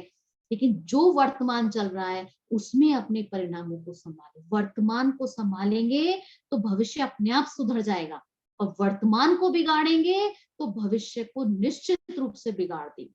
क्यों? क्योंकि अब आयु बंधने का काल है। आयु बंध गई तो फिर क्या होगा? फिर हमारे परिणाम उस आयु के हिसाब से चलेंगे, क्योंकि जैसी गति होनी होती है ना, वैसी मति होने लगती है। आपको एक चीज का मैं जिक्र करूंगी, कभी कभी ये संभावना होगी आपको इस चीज की कि है ना, कभी आपके परिणाम बिगड़ रहे हैं, कभी परिणाम आपके नहीं लग रहे हैं। ये बहुत हद तक संभव है कि हम पढ़ तो रहे हैं लेकिन अंदर नहीं जा रहा, तो समझ लेना ज्ञानावरणी कर्म का उदय है। ठीक है, उस समय कुछ और सुन लेना, क्योंकि देखो हमारे पास तो वेरिएशंस बहुत है ना। अगर पाप भाव में जाने का पता तो लग गया है कि नहीं लग रहे, तो इसका मतलब पाप का उदय चल रहा है, तो क्या करना? उसी में लगे रहना, और चिंतन मनन करना, और आर्त ध्यान रौद्र ध्यान करना नहीं। अपने आप को पुरुषार्थ करके कुछ और सुन लीजिए। इतनी नई नई रचनाएं आ गई हैं, कवियों की रचनाएं हैं, पद्य हैं, वो सुन लीजिए। इतने पाठ हैं, उनको सुनिए, उनकी लाइंस पे चिंतन करिए। ठीक है, कभी होगा, कभी नहीं भी होगा, तो फिर विकल्प बदल लीजिए। स्टोरीज हैं, स्टोरीज पढ़ लीजिए, कितने एनिमेशन की चीजें हैं, वो देख लीजिए। मैं मानती हूँ हम 24 घंटे नहीं कर पाएंगे, 100% नहीं कर पाएंगे, हमारे तो 2.5 घंटा भी रह जाए बहुत बड़ी बात, लेकिन प्रयास तो करें। क्योंकि इस भव में नहीं करेंगे तो कैसे करेंगे? अभी तो सब कुछ मौजूद है, फिर हम यही सोचेंगे निगोद में भी तो होता ही है, 48 मिनट बाद बदल जाएगा, फिर कर लेंगे। लेकिन इसका क्या? निगोद में सोचा होगा मनुष्य बन जाएंगे तो कर लेंगे, अब मनुष्य बन करके फिर निगोद में जाने की सोच रहे हैं। क्या करना है? हम निर्णय तो करें, निर्णय करिए। निर्णय का वक्त आ चुका है, विचार करने का वक्त आ चुका है। अब कब तक ये ढिलम ढिलम पला हमारा चलने वाला है? तो इसको सीरियसली लीजिए, इस सब के बारे में विचार कीजिए, और अगर कभी नहीं लगता है तो वो विकल्प भी मत कीजिए, अरे मैं क्या कर रही हूँ, मेरे से तो हो ही नहीं रहा। कोई बात नहीं, उसकी भी ज्ञाता दृष्टा बन जाएगी। सहज रहिए, सहज रहिए। जितने परिणाम बचा सकते हो खराब होने से, वो प्रयास कीजिए, कैसे भी करके। ठीक है ना? कुछ ऐसे एक्टिविटीज भी होती हैं जब हम अपना, जिसे कहते हैं ना, काम तो कर रहे हैं लेकिन उपयोग उसमें नहीं होता। है ना। और कुछ एक्टिविटीज ऐसी होती है जिसमें उपयोग लगता है लेकिन हमारा बाहर का चिंतन कुछ नहीं चल रहा होता, वो काम है। कुछ मनी सॉरी जो माइंड के जो ब्रेन के से रिलेटेड जो गेम्स होते हैं, तब आप कुछ मैंने ये एक्सपेरिमेंट किया है, करके है ना, करके देखते हैं तो फिर क्या हमारे विकल्प इधर उधर भाग रहे हैं कुछ, मतलब वो सही रूप में होना चाहिए। जैसे नंबर्स है, वो जो होते हैं ना क्रॉस लगाना, जीरो लगाना, वो पजल्स जो होती हैं, कुछ इस टाइप के कुछ हो तो, ताकि आपका माइंड अभी चेंज हो गया फिर से आप लग जाएंगे, क्योंकि परिवर्तन तो होना संभव ही है ना। लेकिन कैसे बढ़ेंगे हम आगे? 48 मिनट अगर सीमा दे रखी है तो 48 तक तो लाए।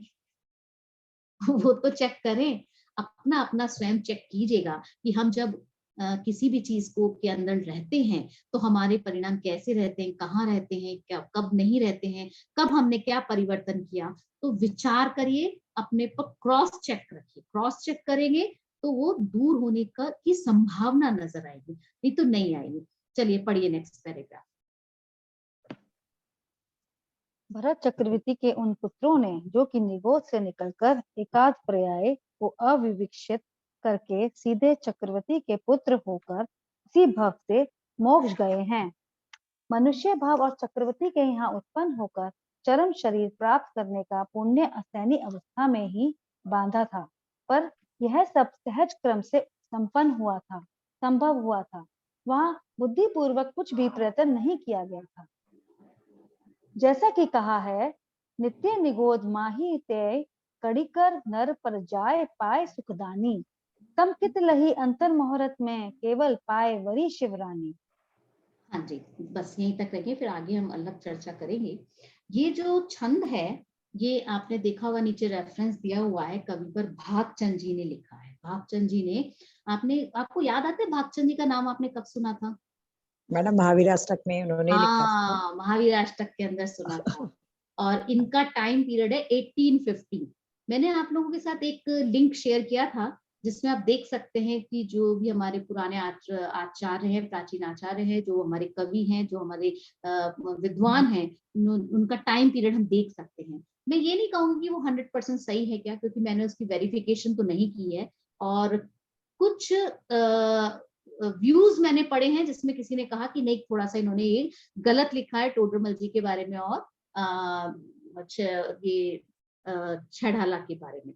तो मे बी वो पॉसिबिलिटी है, लेकिन एक मोटे रूप से एक अंदाजा मान के चल सकते हैं कि 1850 लिखा है तो इस टाइम पीरियड के आसपास की चर्चा है, तब भागचंद जी ने लिखा है ये। अब ये चर्चाएं मैं इससे करती हूँ कि टाइम पीरियड का ख्याल आना बहुत जरूरी है, क्योंकि कोई भी रचना जब लिखी गई है तो उसके ऊपर काल का, समाज का प्रभाव, राजनीतिक प्रभाव ये अवश्य ही पड़ता है ना। उससे प्रभावित होकर के रचनाएं लिखी जाती हैं। तो इसलिए जब कभी कुछ ऐसा होता है तो उसका प्रभाव ना पड़े, ऐसा कभी भी नहीं हो सकता।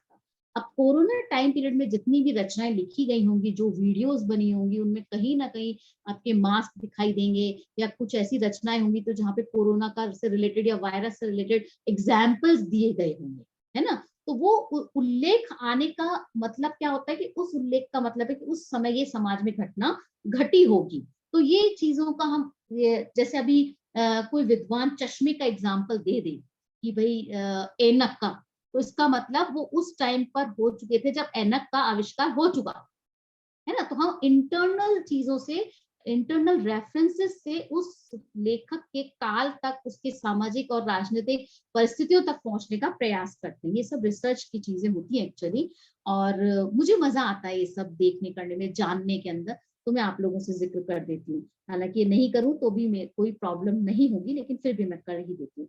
अब देखिए क्या कह रहे हैं कि किसने पुण्य बांधा था। यहाँ पे भरत चक्रवर्ती के पुत्रों की बात आई ना, निगोद से निकलकर एकाध पर्याय को अविवक्षित करके, अविवक्षित मतलब न कह करके सीधे चक्रवर्ती के पुत्र होकर उसी भव से मोक्ष गए हैं। अब किसने पुण्य बांधा था? भरत चक्रवर्ती के पुत्रों ने। 923 पुत्रों की चर्चा आती है शास्त्रों में कि वो नित्य निगोद से निकल करके मनुष्य बने थे। इतना पुण्य था, जबकि नियम ऐसा है कि व्यक्ति निगोद से निकलकर सीधा मनुष्य नहीं बन सकता, यह अपवाद था। पर उन्होंने मनुष्य बनने रूपी इतना पुण्य एकत्रित कर लिया था निगोद अवस्था में। मतलब जीव, एक केंद्रीय जीव निगोद में बांध लेता है इतना पुण्य। कहाँ बांध लेता है, कहाँ बांधता है? एक केंद्रीय जीव एक केंद्रीय अवस्था से, अब उससे ऊपर चढ़ेगा तो उसी अवस्था में ही तो ऊपर चढ़ने का बांधेगा ना। तो ऐसे ही वो वहां पे भी शुभ अशुभ परिणाम करके पुण्य अपना बना लेता है। अब नित्य निगोद में से अगर वो उसका ये शुभाशुभ परिणाम ना बदले तो फिर वो बाहर निकल करके आ नहीं पाएगा, कोई कारण ही नहीं रहेगा। तो उसमें उसमें के लिए कहते हैं कि निगोदिया जीव के भी शुभाशुभ परिणाम चलते रहते हैं। अब आप ये विचार कीजिए कि अगर उसके परिणाम चलते हैं तो कैसे चलते हैं, क्या सोचता होगा, हम नहीं पकड़ सकते, हम नहीं जान सकते। केवल गम्य, केवली गम्य विषय है। क्यों? उसके पास मन नहीं है, लेकिन फिर भी वो पुण्य पाप कर रहा है। अब देखो तो, सोचिए कितना सूक्ष्म जीव है। अभी आप सोचिए, साइंस तो दिखा देती है ना माइक्रोस्कोप वगैरह में जीवों को, पानी के अंदर जो जीव है वो सब। आप सोचिए वो इतने डॉट बराबर जो जीव है वो क्या सोचते होंगे, क्या क्या 48, किसी की तो इतनी उम्र भी नहीं होगी, ऐसे भी जो जीव होंगे ना। और आप सोचिए वो क्या सोचते होंगे, कैसे निकलते होंगे, कैसे उनके परिणामों में परिवर्तन आता होगा, ये हम नहीं जान सकते। केवल ज्ञान प्राप्त होने पर ही जान पाएंगे। अगर जानने का विकल्प हो तो सबसे अच्छा काम है सम्यक दर्शन लीजिए, केवल ज्ञान प्राप्त कीजिए और उनको जान। अब ये चतुर्गति में जब तक की भ्रमण नहीं हो तब तक, जैसे कहते हैं ना कि जीव को मनुष्य प्राप्ति नहीं होती, मनुष्य जन्म लेकर के मुक्ति की प्राप्ति नहीं होती है। मुक्ति प्राप्ति के लिए चतुर्गति भ्रमण होता ही होता है। अब बताइए, ये जो भरत के पुत्र थे और वो भी इतनी अधिक संख्या में, ये कैसे आ, कौन सा पुण्य बांधना चाहते हैं? अब आप बताइए मुझको, आपको पुण्य चाहिए भी कि नहीं चाहिए? पहले तो ये नक्की कीजिए, चाहिए क्या? अब तो आप पाप पुण्य का अंतर थोड़ा तो समझते हैं, हम पढ़ चुके हैं काफी सेमेस्टर्स के अंदर इस सबसे संबंधित। अभी देखिए, जब गर्मी होती है तो हम क्या चलाते हैं? जैसे ये सर्दी जाएगी हम पंखे से शुरू होते हैं, फिर कूलर पे आते हैं और एसी तक आ जाते हैं। जब कूलर नहीं हो तो सीधा पंखे से एसी चलता है ना। तो ये जो ठंड लग रही है, सॉरी गर्मी लग रही है, तो ये किसका उदय है? पाप का उदय है कि पुण्य का उदय? आपका उदय है ना। एसी आपका में ही उदय है। आनंद आ रहा है, तो आनंद आ रहा है तो उसको तो पुण्य का उदय कहोगे भाई। घट अच्छा, किसी को, अब उसी समय में अगर किसी को ठंड लग जाए, एसी में आपने तो चला लिया, अब आपको तो अच्छा लग रहा है, तो आपका तो हो गया अच्छा लगने से पुण्य का उदय। और जिसको बुरा लग रहा है कि अरे यार बंद कर दे, थोड़ा कम ही कर दे, बहुत ज्यादा ठंडा हो गया, तो उसका क्या हो गया? पाप का उदय। तो परिस्थिति तो एक ही है। अभी अक्सर मैं इस चीज को बहुत ऑब्जर्व करती हूँ। रात को जब कमरे में एसी चल रहा है, ठीक है, अ, एक कपल सो रहा है, अब एक को तो लग रहा है कि एसी बंद कर दो और एक को लग रहा है कि एसी चलते रहे। तो अब एक एसी है, कमरा एक है, स्थिति एक है, परिस्थिति एक है ना, एसी भी वही है। अब एक के पाप भाव चल रहा है, एक के पाप का उदय चल रहा है और एक का पुण्य का उदय। एसी तो पुद्गल है ना, वो किसी के उदय से नहीं चलता। एसी का चलना उदय से नहीं है। वो देखो, वो आहार वर्णा के परमाणु है, वो अलग हैं। और कर्म का उदय, आपका पाप का उदय है या पुण्य कर्म का उदय है, ये तो कार्माण वर्णा के परमाणु हैं, दोनों अलग अलग हैं। कर्म के उदय से हमारा शरीर नहीं चलता, कर्म के उदय से हमको शरीर नहीं मिलता। आप कहेंगे कभी तो आप ऐसा कहते हो, कभी ऐसा कहते हो। देखिए, जैसे जैसे हम बारीकी में जाएंगे ना, हम अपने पहले की कही हुई बात, उसके अलग बातें भी कहेंगे, लेकिन अपेक्षा होगी। अपेक्षा को समझना बहुत जरूरी है। कर्म के उदय से संयोग नहीं मिलते हैं, ये अलग अपेक्षा से बात चल रही है। ये जो मोबाइल है, ये जो घर है, ये जो प्रॉपर्टी है, ये जो गाड़ी घोड़े हैं, ये जो स्त्री पुत्रादिक हैं, इनका मिलना पाप का उदय है कि पुण्य का उदय? बताइए। पुण्य इतना का हम उदय है। ये पुण्य का उदय, संयोग मिल रहे हैं। अभी तक तो नौकर्म की चर्चा करते थे। तो इस धोखे में मत रहना कि पुण्य के उदय से मिले हैं। देखो, एक ही पत्नी होती है, ठीक है ना, वो अच्छा खाना बनाए, ढंग से बोले, तो समझ लेना पुण्य का उदय है अभी आपके। और वही पत्नी जब झगड़े पे उतर जाए, चंडी का रूप ले ले, तो क्या हो जाएगा? समझ लेना आपके पाप कर्म का उदय। ऐसे ही पति पर लगा लेना, पति जब आपके अनुकूल हो जाए तो आपके पुण्य का उदय, और जब वो आपके प्रतिकूल हो जाए, बात ही ना माने, समझे ही नहीं, तो वो आपके पुण्य पाप कर्म का उदय है। तो जो व्यक्ति तो एक ही है, लेकिन कभी अच्छी लग रही, कभी बुरी लग रही, तो आपका पाप पुण्य का उदय के अनुसार, वस्तु वस्तु है, पत्नी वही है, पति वही है, स्थिति वही है, एसी वही है, कमरा वही है, मनुष्य भी वही है, लेकिन कभी अच्छा लग रहा, कभी बुरा लग रहा। इसका मतलब आपका जब जिस तरह का उदय आया था, उस समय आपको उस तरह का वो अनुभव में आया। वस्तु नहीं बदलती है, वस्तु नहीं है, वस्तु पाप पुण्य के उदय से नहीं मिलती। पाप पुण्य का जो उदय वो अंदर में हो रहा है। वो वस्तु बाहर की चीजें तो भाई पुद्गल है, वो तो ज्यों की त्यों ही रहती है। आप बताइए रहती है कि नहीं रहती है? आप उसको फेर फार थोड़ी करते हो। आपको अंदर ही तो लगता है कोई चीज भली लग रही, बुरी लग रही, ये सब कहाँ चल रहा? अंदर ही चल रहा। मैंने एक बार पहले भी कहा था, विष्ठा हमें बुरी लगती, लेकिन सुअर को क्या लगेगी? उसको तो भली लगेगी ना। एक ही चीज, वस्तु वस्तु है। तो पुण्य के उदय से ही ऐसे ही हमारे पास पैसा नहीं आता, ऐसा नहीं वो खींच करके आता हो, कोई अट्रैक्शन हो, कोई उसमें चुंबक लगी है पुण्य के उदय में कि वो पैसे को खींच करके ले आता है। अरे जब आपके पुण्य का उदय आया और आपको भी लगा कि अच्छा है कि मेरे पास पैसा है, तो आपके पास सिर्फ पुण्य का उदय है। और जब समझ लो कि मान लीजिए आप कहीं पे ट्रेन में ट्रैवल कर रहे हो और उस समय में कोई है ना छीना झपटी करने वाला आ जाए, या कोई लुटेरा आ जाए, कोई बंदूक निकाल ले, और आप उस समय क्या सोचेंगे? अपनी जेब की तरफ आपका हाथ, अच्छा हुआ ज्यादा पैसे नहीं, या अगर नहीं है, अभी तो आजकल ऑनलाइन का जमाना है, तो अब पैसा कैरी करना भी कोई जरूरी नहीं है, तो अच्छा हुआ जो नहीं है। अब आप बताइए, अब आपके पास पैसा नहीं है, होता तो लुट जाता। अब उस समय आपको क्या लग रहा है, जबकि पैसा नहीं है, तो आपको क्या लगेगा? पुण्य का, है कि नहीं? कि अच्छा हुआ। ऐसी बहुत सारी चीजें, बहुत सारी स्थितियों के अंदर हम लगा सकते हैं कि वस्तु तो वस्तु ही रहती है, वस्तु में पाप पुण्य का उदय नहीं आता।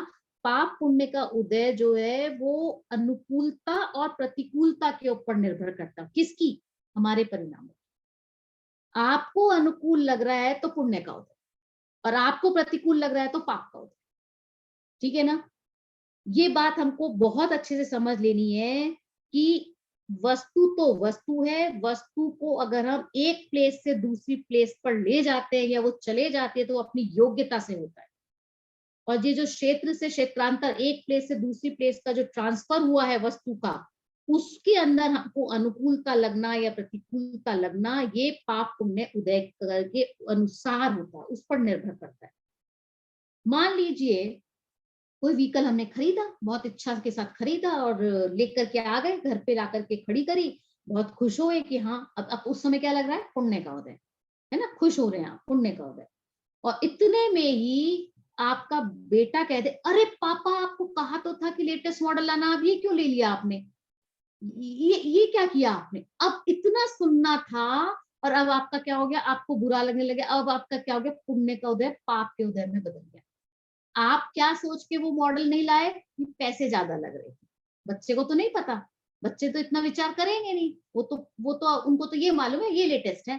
पर कितना अपनी जेब में है, कितना अपन अफोर्ड करेंगे, कितना नहीं करेंगे, और इतने से के पीछे क्यों पैसा देना, ये तो बड़े लोग सोचते हैं ना, ये प्रैक्टिकलिटी की बातें तो बच्चों को थोड़ी समझ है। तो अब आप बताइए वो पुण्य के उदय में बदल सकता कि नहीं बदल सकता? तो पुण्य के परमाणु खींच करके लाए नहीं जाते भाई। जब दरवाजे पर गाड़ी खड़ी हुई थी तो क्या खींच कर लाए थे क्या पुण्य? और अब जब ये बात हो गई कि ये क्यों ले आए, कब क्या पाप के परमाणु खींच कर लाए थे क्या? नहीं। ये परिस्थिति तो एक ही है, परिणामों के ऊपर निर्भर है कि आपको उस समय में कैसे लग रहा है। अगर पुण्य का उदय होगा तो जिसे कहते हैं ना, आपको खाना भी अनुकूल लगेगा, नौकर चाकर भी अनुकूल लगेंगे और मिलेंगे भी, और व्यवस्थाएं भी सही होंगी, बच्चे भी कहना मानेंगे, सब जिसे कहते हैं ना सब, और आपको मान प्रतिष्ठा भी मिल सकती है। और पाप का उदय हो जाए तो इसका उल्टा भी हो जाता है। अब आप बताओ आपको क्या चाहिए? पाप का उदय चाहिए, पुण्य का उदय चाहिए? भाई पाप का उदय होता है तो अपयश मिलता है, निंदा होती है, लांछन भी लगा दिया जाता है। कर्णानुयोग में नहीं देखा, जो सुदर्शन सेठ थे उनके ऊपर लांछन लगाया गया था। रानी ने लांछन लगाया था उनके ऊपर व्यभिचार का। और इतने धर्मात्मा जीव थे वो, तो पाप कर्म का उदय आया ना तो लांछन तक लग जाता है। तो इवन वो, आपने कई बार मैंने जिक्र भी किया होगा हनुमान के बारे में, अगर आपको पता है हनुमान के जन्म की कथा, अंजना की कथा। हाँ जी मैडम, जी मैम। पता है। मैं उसकी हाँ जिक्र जी। नहीं करूंगी फिर। तो उसमें क्या हुआ था, जबरदस्ती शादी हुई थी क्या पवनंजय और अंजना की? नहीं। नहीं, वो तो उन्होंने बड़े खुद ही करी नहीं, थी। जबरदस्ती खुद ने की थी ना, कि पवनंजय ने हाँ कि मुझको बिल्कुल। इससे शादी करनी है, और शादी हाँ करके जी। और देखा भी नहीं चेहरा। तो अब बताइए, अब वो वही वही अंजना उनके लिए कैसा उदय हो गई। और इधर अंजना के पति ने देखा नहीं, और देखने के बाद में जब गर्भवती हो गई तब उसका कैसा उदय हुआ। अब पुत्र, कैसा पुत्र था वो, कामदेव जन्म लेने वाला था उनके गर्भ से। ऐसा महान पुण्यशाली जीव है, और उसके वो गर्भ में है, और माता पिता ने घर से निकाल दिया, सास ससुर के पास गए, उन्होंने उन्होंने घर से निकाल दिया सास ससुर ने, कि तू किसका लेकर आ गई, तू कहाँ गई थी, बेटा तो है ही नहीं। बिल्कुल। अब ये किसका उदय हुआ।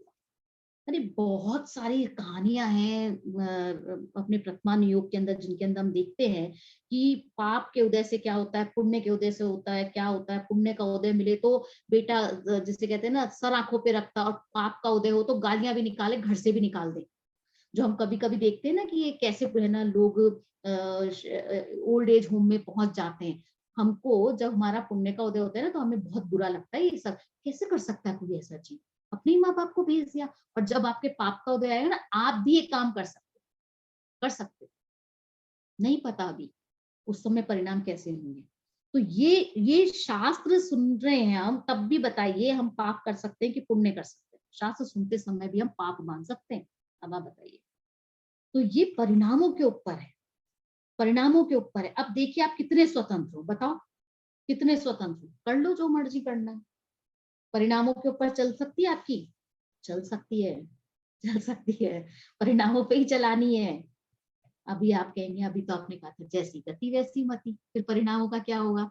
हाँ, वो बंध गए हैं, केवल ज्ञान में जो झलक रहा है वैसे होंगे तो परिणाम वैसे ही होंगे। जब कभी आपका उपयोग पुरुषार्थ करने पर भी नहीं लग रहा है, तो समझना कि शायद मेरा मेरा मेरा जो नहीं लग रहा है, इसका मतलब मेरी गति बंध चुकी है, कि मैं चेंज नहीं कर पा रही। तो अब क्या करना? अब आपके परिणाम लगेंगे ही। कोशिश करते रहना। देखो पुरुषार्थ का काम हमारा ही है, हम ये थोड़ी बैठे रह सकते अरे हमारा तो जाना तो नक्की है, तो उसका मतलब मर जाए क्या? नहीं कर सकते ना।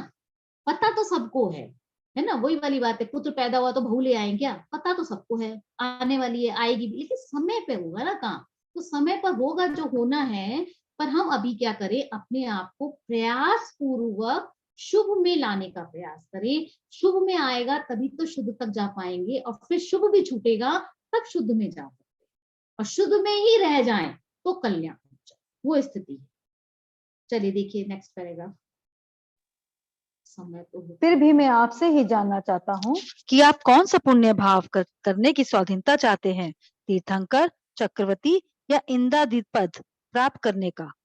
जब तीर्थंकर 24 ही होते हैं और वह भी एक क्षेत्र में एक साथ दो नहीं, तो क्या दो जीव एक साथ तीर्थंकर होने योग्य पुण्य बंद कर सकते हैं? यह बात एक क्षेत्र की अपेक्षा कही गई है। यदि आप कहें 2.5 द्वीप में तो एक साथ 170 तीर्थंकर हो सकते हैं, तो भी मुझे कोई परेशानी नहीं, क्योंकि 170 ही क्यों, 200 क्यों नहीं, 200 जीव एक साथ ऐसा पुण्य क्यों नहीं बांध सकते? हाँ देखिए, अभी हम पाप पुण्य बांधने में स्वतंत्र नहीं है। और मान लीजिए आपको हाथ में दे दी जाए ये पावर कि चलो भैया आपकी मर्जी है, आपको कैसा पुण्य बांधना है बांध लो, तो क्या बनना चाहेगा भाई? अब बेस्ट कोई लेगा ना, चक्रवर्ती बनना है, तीर्थंकर बनना है, कि इंद्र बनना है, क्या बनना है ना? तो चलो सबसे बेस्ट तो तीर्थंकर ही है, तो तीर्थंकर बनने का ही पुण्य बांध लेते हैं, वही अर्जित कर लेते हैं। तो 16 कारण भावनाएं हैं, उनको भा लेते हैं, तो तीर्थंकर प्रकृति बंध जाएगी। बांध लो ना, करते हैं ना लोग इसी उम्मीद से, 16 कारण भावनाओं की के व्रत करते हैं, उनकी पूजाएं करते हैं। लेकिन ध्यान रखना, तीर्थंकर प्रकृति तो बांधना चाहते हो, लेकिन ये भी तो नक्की है कि एक समय में भरत क्षेत्र में 24 ही हो सकते हैं, 25 भी नहीं हो सकते। नहीं, हम अभी की बात नहीं करें, अभी वाले तो हो गए, अब तो महावीर भगवान का काल, हम तो आने वालों की बात करते हैं। भविष्य के। अरे पर उनकी भी तो घोषणा हो गई, भविष्य के कौन से 24 तीर्थंकर होने वाले हैं। सवाल ये है कि हमारा नाम तो उस लिस्ट में है ही नहीं, घोषणा तो हो चुकी है, अब उसके बाद नहीं, हम उसके बाद वाली में बन जाएंगे। तो इसका मतलब क्या हो गया पता है, हमने 19 कोड़ा कोड़ी सागर तक की बात कर ली कि 19 कोड़ा कोड़ी तक हम कुछ नहीं बन सकते, तीर्थंकर नहीं बन सकते। मारीची का तो 1 कोड़ा कोड़ी सागर का चक्कर था। यहाँ तो हमने ये सोच करके कि हम आगे के आगे वाले तो 19 कोड़ा कोड़ी सागर तक का चांस ही खत्म कर दिया हमने, क्योंकि भरत क्षेत्र के तीर्थंकर बनना चाहते हैं ना, तो आपको लगेगा नहीं नहीं तो चलो भरत क्षेत्र को छोड़ दे, तो बहुत ज्यादा लंबा होगा, किसने देखी क्या हो गया, हम दूसरे क्षेत्र के बन जाएंगे, हम ऐरावत के बन जाएंगे, हम विदेश क्षेत्र में बन जाएंगे। अरे पर एक समय में 170 जीवी तो बन सकते हैं, तीर्थंकर कर्म प्रकृति का उदय तो उनके ही आएगा, इससे ज्यादा तो हो नहीं सकता। अगर 170 से ज्यादा हो तो 200 भी कर लो, पर नहीं हो सकता ना, ऐसा ऐसा नहीं कर सकते हैं कि एक समय में सबका मिला करके, ऐसा नहीं हो सकता, जितने फिक्स कहे गए हैं उतने ही हो सकते हैं। इतने तीर्थंकरों का उल्लेख है, आपको कैसे पता? तो भाई जैसे भरत क्षेत्र के तीर्थंकरों का उल्लेख भरत क्षेत्र के ग्रंथों में है, ऐसे ही ऐरावत क्षेत्र के भी तो ग्रंथ होंगे ना, वहां पर उनका उल्लेख होगा, उनका नामों पर चर्चा होगी। अब ये तो बड़ी मुश्किल हो गई, अब हम तीर्थंकर का प्रकृति को भी नहीं बांध सकते। तो देखो फिलहाल तो नहीं बांध सकते, चलो ठीक है, तीर्थंकर को छोड़ो जी, चक्रवर्ती बन जाएं। अरे चक्रवर्ती में भी प्रॉब्लम है, क्योंकि तीर्थंकर से आधी सीट है, वहां तो प्लेस ही खत्म हो गई, क्योंकि तीर्थंकर 24, चक्रवर्ती 12 हो गए। अब क्या करेंगे? अब जब यहाँ पे सीट ही आधी हो गई, तो अब ये स्कोप भी कम हो गया, ये तो चांस और भी 50% हो गया। तो अब क्या करें? अब तो ऐसा करते हैं, पुण्य करके इंद्री बन जाते हैं, सौधर्मेंद्र बन जाते हैं, उसमें तो प्रॉब्लम नहीं है ना। लेकिन भाई सौधर्मेंद्र का काल बहुत लंबा है, और एक सीट खाली नहीं हो तब तक दूसरा नहीं बन सकता सौधर्मेंद्र। अब ये तो बड़ी मुश्किल हो गई, ये तो बहुत प्रैक्टिकल प्रॉब्लम है, क्या करने वाले हैं? सबके तो उल्लेख है, सबके नाम फिक्स हैं, अब किस किस की बात करें, हमारा उल्लेख ही नहीं है।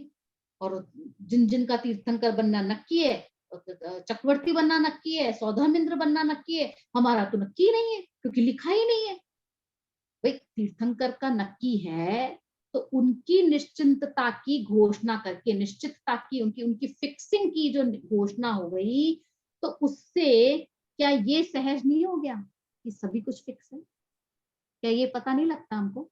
जरूरी है कि हमारा ही नाम हो, हमने ऐसे पुण्य कर्म किए हैं कि हमारा नाम का उल्लेख हो, और अगर हो भी जाए तो अनंत जीव है जी, किस किस का पढ़ेंगे हम? तो 24 तीर्थंकर पुराण ही नहीं पढ़ते, तीर्थंकरों के नाम नहीं पता है, आगामी का नहीं पता है, भूतकाल का नहीं पता है, हम कौन सी खेत की मूली है जिसमें कि हमारा नाम का उल्लेख होगा? सोचने की बात है कि नहीं? अगर इतने सब लोगों का उल्लेख हो जाए तो फिर कौन देखेगा? एक प्रैक्टिकल सी बात है, हम ग्रुप फोटो खिंचवाते हैं, तो ग्रुप फोटो जब खिंचवाते हैं और शेयर करते हैं तो हर आदमी अपनी बात करता है, अरे ये फोटो क्यों शेयर कर दी, मेरे तो स्माइल ही नहीं आ रही, मेरे तो देख मुंह टेढ़ा दिख रहा है इसके अंदर, अरे मैं तो दिख ही नहीं रही हूँ, मेरे तो फेस ही कट रहा है। कैसी चर्चा करते हैं हम अपने को देखना चाहते हैं, हमें परवाह नहीं दूसरों की। तो अब सोचिए कि हम अपने आप को जब देखना चाहते हैं तो पुराणों के अंदर हम अपने आप को ढूंढना चाहते हैं, तो कहाँ से उल्लेख मिलेगा, किस किस को तलाशेंगे, कहाँ कहाँ तक? जन्म भी तो एक नहीं है। तो ये कर्णानुयोग के आधार पर क्रमबद्ध पर्याय की चर्चा की है। और स्वर्गों की बात भी हम क्या कहें, वहां पर भी सीट खाली हुए बिना तो सीट जगह नहीं मिलेगी, नरकों में भी नहीं मिलेगी, कहीं भी हो, मतलब स्वर्ग नहीं जा सकते हैं, चलो ये बात भी मानो। नरक के लिए तो सुना है ना हमने कि नरक में भी सम्यक दृष्टि जीव होते हैं। अब बताओ सम्यक दर्शन कैसे होता होगा नरक के अंदर, है ना? नरक के अंदर सम्यक दृष्टि बन सकते हैं, तो ये आसान सा नहीं लगता कि अरे चलो नरक गति मिल जाए तो कोई दिक्कत नहीं है, स्वर्ग नहीं मिलता तो कोई नहीं, नरक के अंदर ही हमको सम्यक दर्शन हो जाएगा, इतनी सी बात कुछ याद आ जानी चाहिए और सम्यक दर्शन हो जाएगा। अरे तो वहां भी तो सीट खाली होनी चाहिए, बिना सीट के कैसे होगा? कहीं भी जगह, ये जिसे कहते हैं ना परमागम ऑनर्स का कोर्स ही ऐसा है जहाँ पे आपको सीट मिल जाती है, पर यहाँ पर भी लिमिटेशन है, जब कभी भी ज्यादा लोग हो जाते हैं ना तो दूसरा बैच बनाना पड़ जाता है ना, उसी बैच में नहीं जगह मिलती है। तो ऐसा सब जगह है, जब सीट नहीं होती है तो आपको एडमिशन नहीं मिल सकता है। अब आप चाहे स्वर्ग कहो चाहे नरक, आपकी जहां सीट सुरक्षित है बस आप वहीं जा सकते। तो वो सुरक्षित कैसे किए? आपने अपने परिणामों के आधार पे किए, खुद नहीं किए, खुद ने अपना गड्ढा खोदा है। तो जिनवाणी के अनुसार हम देखें तो क्रमबद्ध पर्याय के लिए चाहे हम प्रथमानुयोग उठाकर देखें, चाहे कर्णानुयोग उठाकर देखें, चाहे चरणानुयोग, कोई भी शास्त्र आप पढ़ लीजिए, चाहे द्रव्यानुयोग, जिनवाणी के अनुसार तो बात ऐसी ही आने वाली है। हाँ, ये बात अलग है, आप जिनवाणी ना माने, हमें तो परवाह ही नहीं, हमें तो उस पर श्रद्धा ही नहीं है, ये तो आप जैन है इसलिए आप मान रहे हैं, दूसरे थोड़ी मान लेंगे, है ना। आप जिनवाणी को नहीं माने तो फिर क्या होगा? तो भैया ये तो आपकी प्रॉब्लम है। यदि जिनवाणी को नहीं मान रहे हो तो फिर आप समझ लो आप क्या क्या नहीं करने वाले हो, ये आगे आने वाला है कि फिर आपको किसको छोड़ना होगा? 24 तीर्थंकरों को छोड़ना होगा। आप नहीं मान सकते फिर महावीर को, आप आदिनाथ को नहीं मान सकते। आप तैयार हो इस बात के लिए कि 24 तीर्थंकर नहीं हुए थे? फिर अब आप जिनवाणी को नहीं मान रहे तो उसका मतलब तीर्थंकर को भी नहीं मान रहे, और आप इसका मतलब सर्वज्ञ को नहीं मान रहे, इसका मतलब आप नमोकार मंत्र को भी नहीं मान रहे, क्योंकि उसमें भी तो अरहंत है, सिद्ध है। आप 7 तत्वों को नहीं मान रहे, क्योंकि उन्होंने ही बताया है। 6 द्रव्यों को नहीं मान रहे, सब खत्म। आपका नंदीश्वर द्वीप पर श्रद्धा, न जम्बू द्वीप पर श्रद्धा।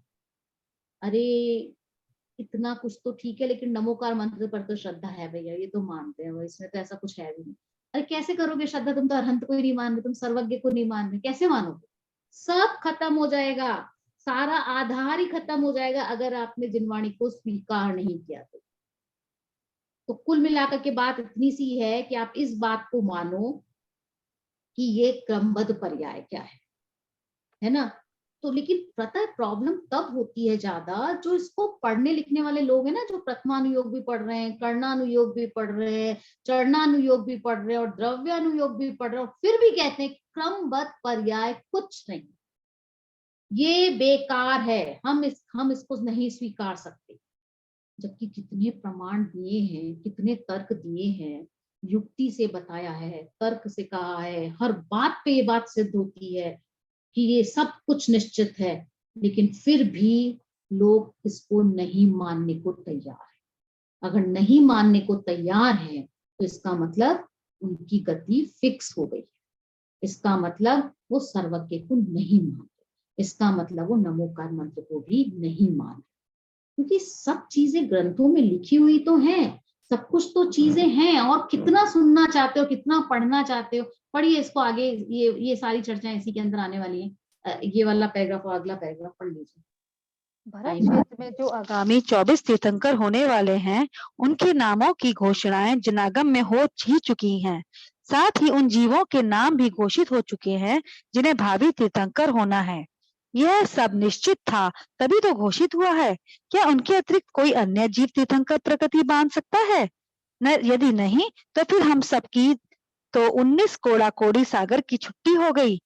और आप जानते हैं यह जीव निगोद से निकलकर त्रसपर्याय में 2000 सागर को ही आता है। यदि इस बीच मुक्त नहीं हुआ तो फिर वही निगोद में चले जाना है, फिर अनंत काल तक कोई ठिकाना नहीं। यदि आप कहें ना सही भरत के, एरावत के या विदेह के तीर्थंकर हो जाएंगे, पर भाई साहब जब भरत क्षेत्र के तीर्थंकरों की घोषणा हो गई तो एरावत क्षेत्र व विदेह क्षेत्र के तीर्थंकरों की घोषणा भी हो ही गई होगी। यहाँ के शास्त्रों के यहाँ उल्लेख है, वहाँ के शास्त्रों में वहाँ का उल्लेख होगा। भाई केवली के ज्ञान में तो सर्वज्ञ सर्वत्र अनंत काल तक होने वाले तीर्थंकरों की घोषणा हो गई है, कोई गुंजाइश नहीं है हिलने डुलने की। पढ़िए। यदि कोई कहे ना सही तीर्थंकर का पुण्य चक्रवर्ती ही हो जाएंगे, पर चक्रवर्ती की सीटें तो और भी कम है। एक क्षेत्र में जितने काल में तीर्थंकर 24 होते हैं, उतने ही काल में चक्रवर्ती तो 12 ही होते हैं। जब तीर्थंकरों का निश्चित है तो चक्रवर्तियों का भी निश्चित होगा। शास्त्रों में तो उल्लेख इसलिए नहीं मिलता कि किस किस का उल्लेख करें। तीर्थंकरों का उल्लेख करके सामान्यतः यह बता दिया है कि सब कुछ निश्चित ही है। यही जानना जरूरी भी है। यह जानना कोई जरूरी नहीं कि किसका क्या होगा। यदि सबका भविष्य बतावें तो याद भी किस किसका रहेगा। हर एक को दूसरे का भविष्य जानने में रुचि भी क्या है। सब अपना अपना ही जानना चाहते हैं। ना सही तीर्थंकर और चक्रवर्ती पुण्य करके स्वर्ग ही चले जाएंगे, पर वहां भी वो सीटें खाली हो तब जाओगे ना, वहाँ अकाल मृत्यु तो होती नहीं। यदि कोई देव या इंद्र अभी अभी स्वर्ग में आ गया है, तो फिर जब तक उसकी आयु पूरी ना होवे, तब तक उस पद के योग्य पुण्य कोई अन्य जीव नहीं बांध सकता, और उनकी आयु भी तो सागरों की होती है। स्वर्गों की तो बात ही क्या, बिना सीट खाली हुए तो नर्क में भी जगह नहीं मिलने वाली है। आपका जब का जहाँ का स्थान सुरक्षित रिजर्वेशन होगा, तभी और वहीं स्थान मिलेगा। जिनवाणी के उल्लेखानुसार तो बात ऐसी ही है। यह बात अलग है कि आप जिनवाणी को ही ना माने, पर उससे भी निस्तारा नहीं मिलेगा, क्योंकि फिर तो आपको बहुत कुछ मानना छोड़ना होगा। फिर ना आप आदिनाथ को मान सकेंगे, ना महावीर को। 24 तीर्थंकर और 12 चक्रवर्ती भी मानना संभव ना होगा, क्योंकि यह सब आपने आगम में पढ़कर ही तो माना है। जब आगम की सत्य ना रहा, तो सब कुछ साफ है। हाँ, पढ़िए। आपने कल्पना भी की है कि आपने आगम के आधार पर क्या क्या मान रखा है। जरा विचार करके देखिए, तो पता चलेगा कि फिर स्वर्ग नर्क सब गायब, वह ही रह जाएगा जो कुछ सामने दिखाई दे रहा है। मुझे विश्वास है कि इतने आगे जाने के लिए आप भी तैयार ना होंगे। यदि मेरी बात में कुछ दम नजर आता है, तो फिर एक बार गंभीरता से विचार कीजिए। जब अपने को प्रथमानुयोग या करुणायोग का विशेषज्ञ कहने वाले विद्वान भी संपूर्ण पर्यायों के क्रम नियमित होने का विरोध करते हैं, तब आश्चर्य हुए बिना नहीं रहता, क्योंकि प्रथमानुयोग और करुणायोग में तो कदम कदम पर इसका प्रबल समर्थन किया गया है। इसी प्रकार चरणानुयोग और द्रव्यानुयोग के शास्त्रों में बस भी इसको यही रहने दीजिए। देखिए, प्रथमानुयोग, कर्णानुयोग, इनकी चर्चा बहुत विस्तार से यहाँ पर रखी है। चरणानुयोग की चर्चा को यहाँ पे कुछ विशेष बात नहीं कही गई है, लेकिन एक जगह ये चर्चा आई है। आप बता सकते हैं कहाँ ये चर्चा आई है? जिसका हम मंगलाचरण करते हैं, कार्तिक हाँ जी। अनुप्रेक्षा। कार्तिक अनुप्रेक्षा चरणानुयोग का ग्रंथ है ना। तो ज्यादा उसके बारे में नहीं लिखा है, क्रमबद्ध पर्याय की सिद्धि उसके यहाँ नहीं की है, लेकिन स्पष्ट तो है ही ना। जब हम कहते हैं कि पानी जब हम छान लेते हैं, तो अंतर्मूर्त के बाद उसमें जीवों की उत्पत्ति हो जाती है, कहते हैं ना। और फिर से वापस हमको छान करके उसको काम में लेना पड़ता है, या फिर हम 24 घंटे की मर्यादा उबला हुआ पानी का रहता है। तो ये सब क्या है? ये क्या फिक्सिंग नहीं है कि चरणानुयोग के ग्रंथों में क्या ये नहीं लिखा हुआ कि आटा है, दाल है, तेल है या मसाले हैं, इनकी क्या कितनी मर्यादा होनी चाहिए और कितने टाइम के बाद में फिर से उसमें जीवों की उत्पत्ति हो जाएगी? तो ये क्या है? क्या ये निश्चितता की सूचना नहीं देती है ना? ऐसे आपको जगह जगह मिलेगा चरणानुयोग के ग्रंथों के अंदर भी, जहां पर की क्रमबद्ध पर्याय की सिद्धि होती है, और लगेगा कि ये सब चीजें निश्चितात्मकता की घोषणा करते हैं कि सब फिक्स है, सब निश्चित है। तो ऐसे ही यहाँ पर भले ही उन्होंने इसका उल्लेख नहीं किया है, लेकिन कार्तिक अनुप्रेक्षा ग्रंथ का तो उदाहरण हम ले ही शुरुआत में ही कहा है, तो इसलिए हमको यहाँ पे समझना चाहिए कि चरणानुयोग के ग्रंथ भी इसकी घोषणा करते हैं। अब आगे जो है वो द्रव्यानुयोग के आधार पर चर्चा शुरू होगी, इसको हम अगली क्लास में लेंगे, क्योंकि प्रथमानुयोग के बहुत सारे एग्जाम्पल दे दिए, कर्णानुयोग के उदाहरण दे दिए, और चरणानुयोग का खाली कार्तिक अनुप्रेक्षा ग्रंथ का उदाहरण दिया है। और अब द्रव्यानुयोग की चर्चा, सिद्धांत की चर्चा, उसको सिद्ध करेंगे उसके माध्यम से कि कैसे क्रमबद्ध पर्याय है। तो इसके आगे जो है वो बहुत ही मार्मिक चर्चा है, बहुत ही सुंदर चर्चा है कि क्रमबद्ध पर्याय से जो वस्तु का स्वरूप है वो कैसे सिद्ध करती है। वस्तु का स्वरूप के आधार पर क्रमबद्ध पर्याय को सिद्ध करने का प्रयास रहेगा।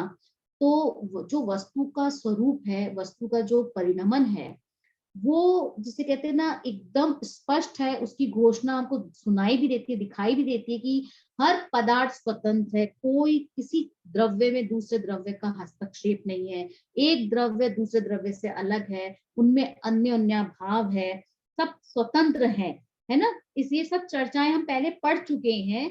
तो इसी प्रकार से इसके अंदर भी हम आगे पढ़ेंगे कि हर द्रव्य के अंदर कैसे कैसे क्या क्या उत्पाद व द्रव्य होते हुए भी क्या क्या है। तो ये थोड़ी सी चर्चा द्रव्यानुयोग की आगे आने वाली है, तो वो सब हम अगली क्लास के अंदर लेंगे। और अगली क्लास के अंदर ये प्रवचन सार की गाथा के माध्यम से उद्धरण दिया है डॉक्टर भारल ने, तो उस गाथा को थोड़ा सा समझते, मतलब उसके बारे में जो कहा गया है, थोड़े से वर्ड्स आपको ऐसा लग सकते हैं कि ख्याल में ना आ पाए, वो सेंटेंस लंबा है, तो इसलिए पढ़ के जरूर बैठिएगा। हालांकि पढ़कर तो बैठना हमेशा ही होता है, लेकिन फिर भी इसको मिस मत करिएगा कि आप सोचे कि एकदम से हम क्लास को ज्वाइन कर लें। क्यों? क्योंकि वो जो गाथा है ना, वो आपको ख्याल में नहीं आ पाएगी। प्रवचन सार की गाथा है और 99 गाथा है, मतलब बीच की गाथा है, और तो वो प्रॉब्लम आपको समझने में हो सकता है। और मैं आपको एक और बात बताऊं, जब मैंने ये शुरू किया था बॉम्बे में जाकर के शास्त्र का अध्ययन करना, तो मैं प्रवचन सार के प्रवचनों में ही बैठने लगी थी। या तो मैंने बचपन में सुना, शादी से पहले कह लीजिए, और बचपन, और तब मैंने सुना था, और फिर उसके बाद जब मैंने कभी प्रवचन प्रॉपर शास्त्र सभाओं में सुनने की शुरुआत की, तो प्रवचन सार के बीच से ही शुरू की थी, जहां से ये गाथा आती है। और ये गाथा इतने दिन तक चलती रही शास्त्र सभा के अंदर, तो आप सोचिए कितनी गहराई रही है इसके अंदर, और हम एकदम से इसको पढ़ करके नहीं समझ पाएंगे, तो इसको 2-3 बार जरूर पढ़ लीजिएगा। प्रवचन सार की कुछ गाथाएं आपके सिलेबस में रहेंगी, तब भी ये चर्चा आएगी, तब हम कहेंगे आपने समझा हुआ है, अब आप ही बताइए, और तब तक आपका लेवल और बढ़ चुका होगा, तो आप निश्चित रूप से इसको एक्सप्लेन कर पाएंगे। ठीक है, अब यहाँ तक तो हम क्रमबद्ध पर्याय की चर्चा को खत्म करते हैं। अभी किसी को कोई प्रश्न है तो पूछ लीजिए। और काल के ऊपर ज्योत्सना जी को बोलना था, आज हमारी अटेंडेंस बहुत कम है, आई थिंक 5 पेज है, 2 मिनट लगेगी इसको बोलने में, इतना कुछ विशेष इसमें है नहीं। कोई प्रश्न है क्या?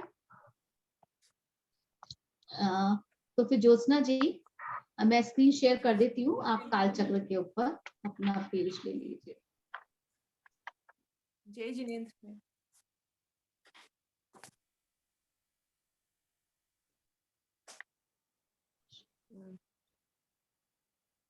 हाँ बोलिए, आपका पेज शायद सर्वपणि 16 से है? नहीं मैम, 21 से 21 25 से है। हाँ, रुचिका जी ने लास्ट क्लास के अंदर 20 तक लिया था, तो 21 से है, आप ये ले लीजिए। अवसर्पणी का उल्टा उत्सर्पणी काल है। उत्सर्पणी दोनों में टाइम तो बिल्कुल सेम ही है, लेकिन ये इसके बिल्कुल विपरीत है। एक सेकेंड में देख, इसमें आचार्य जिनसेन जी ने कहा है, समाकाल विभाग है, स्यात् सदुर सावर गर्हयो सुषमा दुष्मेत्ये वताम दुष्मेत्ये। इसको छोड़ दीजिए, इसको छोड़ दीजिए, हाँ, क्योंकि आप शुद्ध उच्चारण भी नहीं कर पा रहे हैं, तो इसको छोड़ दीजिए। हाँ, जिनका अर्थ क्रम से अच्छा काल और बुरा काल होता है। यहाँ पर सु एवं दूर उपसर्गों का प्रयोग उनके शुभ और अशुभ का सूचक है। ये दोनों काल कृष्ण पक्ष और शुक्ल पक्ष की तरह घूमते रहते हैं। भोग भूमि, यहाँ पर भोग भूमि के बारे में बताया है कि जहाँ पर भोगों की ही प्रधानता रहती है। भोग भूमि पहले, दूसरे और तीसरे काल में ही रहता है। वहां पर बाह्य सामग्री की इतनी होती है कि किसी चीज की कमी नहीं होती। वहां पर जन्म होता है तो युगलियां जन्म लेते हैं। उनकी जितनी संख्या है उतनी ही संख्या रहती है भोग भूमि में, और वे जीवन पर्यंत पत्नी पत्नी के समान ही रहते हैं। और जब इनकी आयु के सिर्फ 9 महीने शेष बचते हैं, जब वे अपनी असंख्यात आयु पूर्ण हो जाती है, उसके बाद में तो स्त्री के घर गर्भ धारण होता है और जुड़वा बच्चों, लड़का और लड़की को जन्म देते ही पुरुष को छींक और स्त्री को जमाई आने से मृत्यु हो जाती है। लेकिन आदि पुराण एवं तत्वार्थ श्लोक वार्तिक के अनुसार पुरुष को जमाई और स्त्री को छींक से मृत्यु बताई गई है, और उनके मरने के बाद उनका शरीर तिलोय परिणति के अनुसार बादलों में स्वयं ही विलीन हो जाते हैं। तत्वार्थ श्लोक वार्तिक के अनुसार बिजली के चमक की तरह वह गायब हो जाते हैं और देवगति में जाते हैं। और अगर वे मिथ्या दृष्टि होते हैं तो भवनवासी व्यंतर ज्योतिष होते हैं, और अगर सम्यक दृष्टि हो तो पहले दूसरे स्वर्ग तक चले जाते हैं। उनका शरीर बहुत सुंदर होता है, बीमारियां नहीं होती, कोई शत्रु नहीं होता, शरीर में मल मूत्र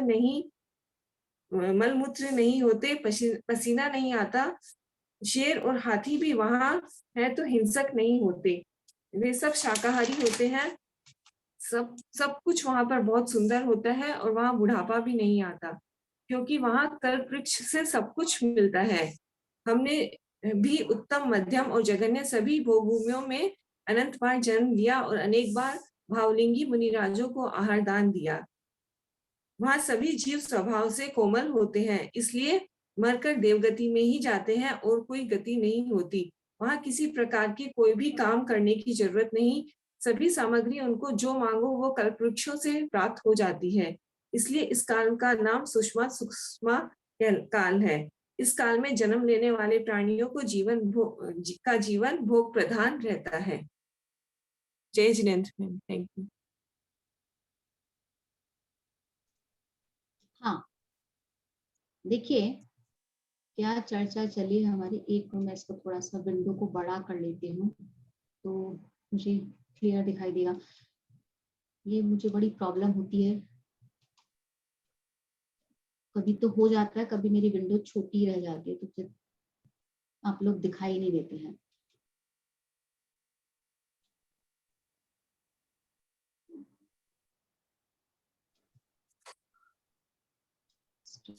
हाँ, वो एक्चुअली शेयर जब तक करती तब तक विंडो छोटी रहती है और वो मैं भूल जाती हूँ कि मुझे स्टॉप शेयर करना है, तो फिर मैं देख सकूंगी। देखिए यहाँ पर हमने जो चर्चा की है वो ये करी थी कि एक तो सु और सुषमा और दुष्मा, ये जो दो शब्द हैं, इसमें जो सु और दु लगा है और साथ में वर्ड है क्षमा, षटकोण वाला श लगा है, लेकिन वो समा वर्ड है। समा को श में कन्वर्ट हो गया है व्याकरण के नियमों के कारण। तो सु और दुस वो शब्द है, सु उपसर्ग है, दुस उपसर्ग है, उसके साथ में समा है, तो सु उपसर्ग के साथ समा होने पर वो जो स है वो एक सुषमा बन गया है। ऐसे ही दुष्मा हो गया है दुस के साथ में। तो ये अच्छे और बुरे के अर्थ में ही होते हैं। सु और दुस उपसर्ग जो उपसर्ग होते हैं, ये सॉरी मैं दुस बोल गई, दुर होता है ये। तो दुर उपसर्ग जो है वो बुरे के अर्थ में होता है, दुत्कारने के अर्थ में होता है, अपमान के अर्थ में होता है, ये बुरेपन को शोभित को चर्चा के अर्थ में आता है। ये दुर्गति वर्ड जैसे बनना है, दुर उपसर्ग है। तो दुष्मा के अंदर जब श था तो वहां पे वो उसके साथ में वो लग गया था। इसलिए आचार्य जिनसेन के का इन्होंने उदाहरण दिया कि उन्होंने इस तरह से ये कहा है काल विभाग के अंदर कि सुषमा और दुष्मा जो काल के विभाग है उसके अंदर क्या है, समा का मतलब, तो काल के विभाग को समा कहा है। जो डिवीजन हमने टाइम का डिवीजन किया है उसको समा कहा है। तो अच्छा टाइम का विभाग और बुरे टाइम का विभाग, इस तरह से सुषमा दुष्मा हुए। फिर उसके बाद में ये जो चक्र चलता रहा, उसी में कृष्ण पक्ष और शुक्ल पक्ष रहे।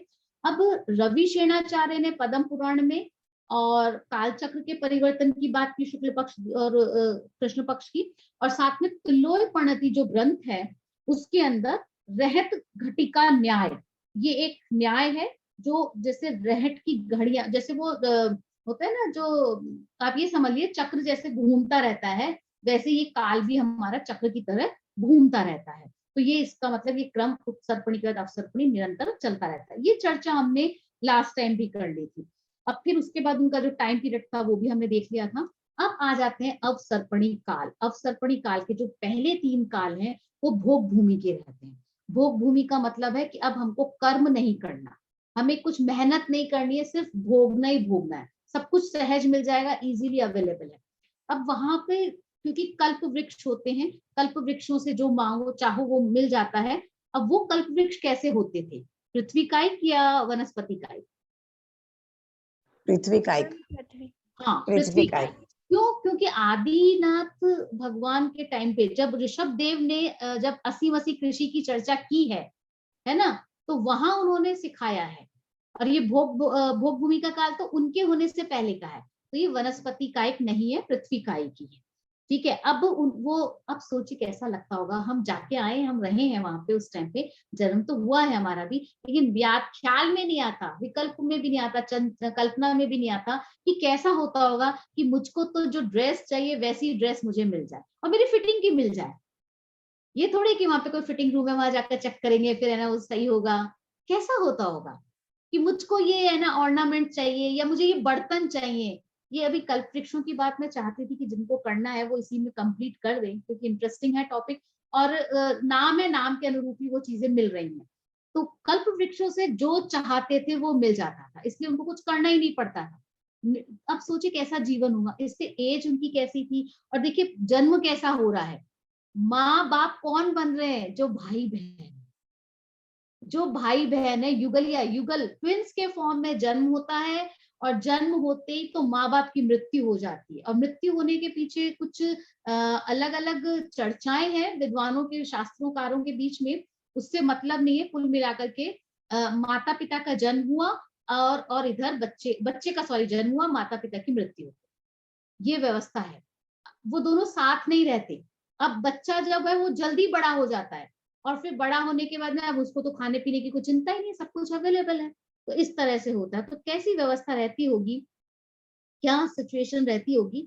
और उसके बाद लिखा कि उसमें भोग भूमि के जो स्त्री पुरुष हैं, अब जब उनकी डेथ हो गई, इधर बच्चे का जन्म हुआ, उधर उनकी डेथ होने के बाद उस शरीर का क्या होता होगा? बच्चा है वो तो अब उनको डेड बॉडी को कुछ कर नहीं सकता। तो क्या कहा, जैसे बादल गायब हो जाते हैं वैसे ही उनका शरीर भी गायब हो जाता है।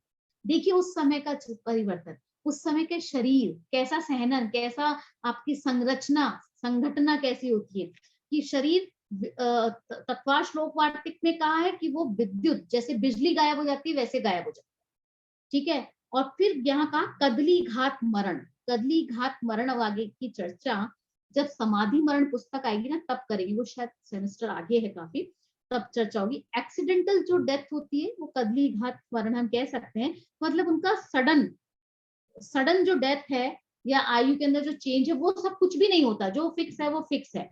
तो उनका शरीर, जबकि जैसे हमारा शरीर है 7 धातुओं से बना हुआ, वैसा ही होता है उसको, लेकिन फिर भी छेद नहीं सकते, भेद नहीं सकते, इतना मजबूत सहनन होता है।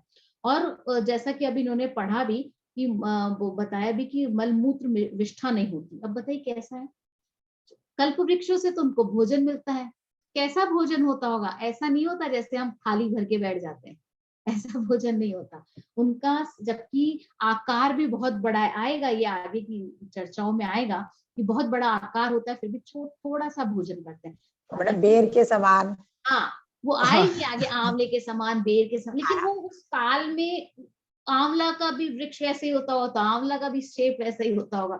अभी हमारा आकार कम है तो आंवला का भी आकार कम है, तो वो पॉसिबिलिटी हो सकती है।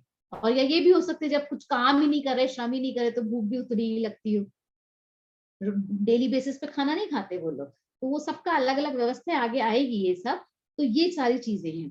अब इम्पोर्टेंट बात तो ये है कि हमने भी आत्मज्ञान के अभाव में अनंत बार जन्म लिया है। कहाँ? भोग भूमि। जन्म तो हुआ है हमारा, स्वाद नहीं है उसका, भी याद नहीं है। अभी हम कोई जैसे कहते हैं ना 15 साल पहले कहीं जाकर कुछ खाया है तो हम कहते हैं अरे वैसा स्वाद नहीं आया, लेकिन इनका स्वाद नहीं आया क्योंकि बहुत अनंत काल बीत चुके हैं। उसके बाद जाने कहाँ कहाँ घूम फिर करके आ गए हैं, बहुत मौज मस्ती करी है हमने, और अभी भी ठिकाने अपने आप को लगाना नहीं है, डेस्टिनेशन का जाना नहीं चाहते, भटक नहीं चाहते इधर से उधर गलियों के अंदर, है ना। तो ये हमने, चाहे उत्तम हो, चाहे मध्यम हो, चाहे जघन्य हो, भोग भूमियां भी 3 प्रकार की होती हैं, तो सभी जगह हमने अनंत बार जन्म मरण किया है। अब ये जो क्या कहा है कि भावलिंगी मुनिराजों को आहार दान देने के बाद, भोग भूमि में जन्म लेने के बाद भी यह जीव सम्यक्त्व से शून्य रहा। अब आप बताइए, भावलिंगी मुनिराज के संपर्क में आ जाए और भोग भूमि में जन्म ले ले, तब भी उसको सम्यक्त ना हो, पॉसिबिलिटी है। अब हमारा क्या होगा? हमें क्या होने वाला है? क्या हम इस चीज को एक्सेप्ट करेंगे कि हमको बढ़ना है, कुछ तो करना है, कैसे करना है, कोई निर्णय करना है? सवाल तो ये है कि निर्णय करना है, निर्णय ही नहीं है अभी हमें। और भोग भूमिया जीवों के लिए क्या लिखा? वो स्वभाव से ही कोमल, मतलब लड़ाई झगड़ा नहीं है। क्यों करें लड़ाई झगड़ा? क्या चोरी चकोरी होगी? जो चाहो वो तो मिल जाता है, तो जरूरत ही नहीं ना। तो इसलिए वहां का स्वभाव भी कोमल है, कोई किसी से लड़ते झगड़ते नहीं है, तो परिणाम भी उनके वैसे ही रहते हैं, तो मर करके स्वर्ग ही जाते हैं। अब बताइए, ये जो स्वर्ग जाने की निश्चितता हो, ये क्रमबद्ध नहीं है? उनकी और कोई गति ही नहीं है, भोग भूमि जीव मर करके स्वर्ग ही जाएगा, ये फिक्स नहीं हो गया? ऐसे ही सबका निश्चित है। मिथ्या दृष्टि जो मनुष्य तिर्यंच वो मर करके भवनवासी, व्यंतर और ज्योतिष इनमें जा सकता है। और सम्यक दृष्टि जी मनुष्य तिर्यंच, ये सम्यक दृष्टि मनुष्य हो चाहे तिर्यंच हो, वो मर करके सौधर्म युगल में उत्पन्न होते हैं, इससे ऊपर नहीं जाएंगे, मतलब 16वें स्वर्ग से ऊपर नहीं जा सकते। तो ये बहुत सारी चीजें हैं जो हमको क्रमबद्धता के बारे में बताती हैं। तो ये कहा कि इस काल खंड में ये जो भोग भूमि में जो जन्म है वो भोग प्रधान हो गया, इस समय में वैराग्य नहीं हो रहा, तो ये अवसर ही नहीं है हमको। दुखद स्थितियों में वैराग्य नहीं आता, सुखद में तो क्या आएगा। तो फिर इसके बाद क्या कहा कि यहाँ की स्थिति ऐसी, प्रकृति ऐसी है, तो इसलिए वहां पे कृषि मसी व्यापार, मसी मतलब मसी, असी मसी कृषि, हम जो बोलते हैं असी, असी मतलब तलवार, मसी मतलब लेखन कला, स्याही होता है, मसी का मतलब तो स्याही, इंक, तो लिखने से संबंध, लेखन कला। तो ये सब की वहां पे नीड ही नहीं थी, क्योंकि सब कुछ सहज मिल रहा था कल्प वृक्षों से। अब कल्प वृक्ष कैसे होते हैं वो नेक्स्ट क्लास में डिस्कस करेंगे, जिनको करना है वो करेंगे। इंटरेस्टिंग टॉपिक है कि किससे क्या मांगो और क्या क्या मिल जाता है। आप सोच के देखिएगा इसको कल्पना करके पढ़ने के बाद में कि मुझको ये चाहिए और मैं सोचूं और मिल जाए, कितना क्या कैसा जीवन होगा। लेकिन सम्यक सहज। दर्शन नहीं होगा। ये बात है, बिल्कुल मद कषाय है, बट लेकिन सम्यक दर्शन नहीं होगा। इम्पोर्टेंट तो सम्यक दर्शन है। मर के तो वहां भी चले गए हैं, कितनी बार हुए, लेकिन फायदा क्या रहा, तो इस चीज का ध्यान रखिएगा। सॉरी मैं, हम बहुत टाइम ले चुके हैं ऑलरेडी, हाफ एन आवर ऊपर हो चुका है। क्लास को हम एंड करते हैं, जिनवाणी स्तुति कर लीजिए और फिर हम विदा लेते हैं। कौन कर रहा है जिनवाणी स्तुति?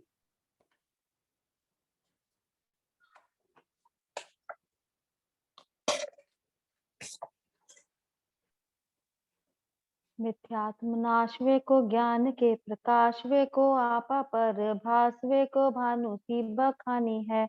छहो द्रव्य जान वे को बंद विधि आभान वे को स्वयं पर पिछान वे को परम प्रमानी है। अनुभव बताए वे को जीव के जताए वे को काहू न सताए वे को भव्य उर आनी है।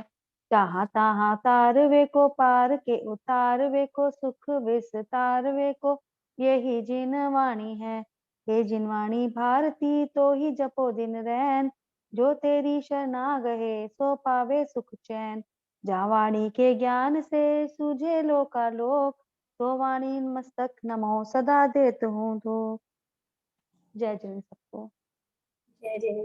जय जय जिनेन्द्र। जिनेन्द्र जी।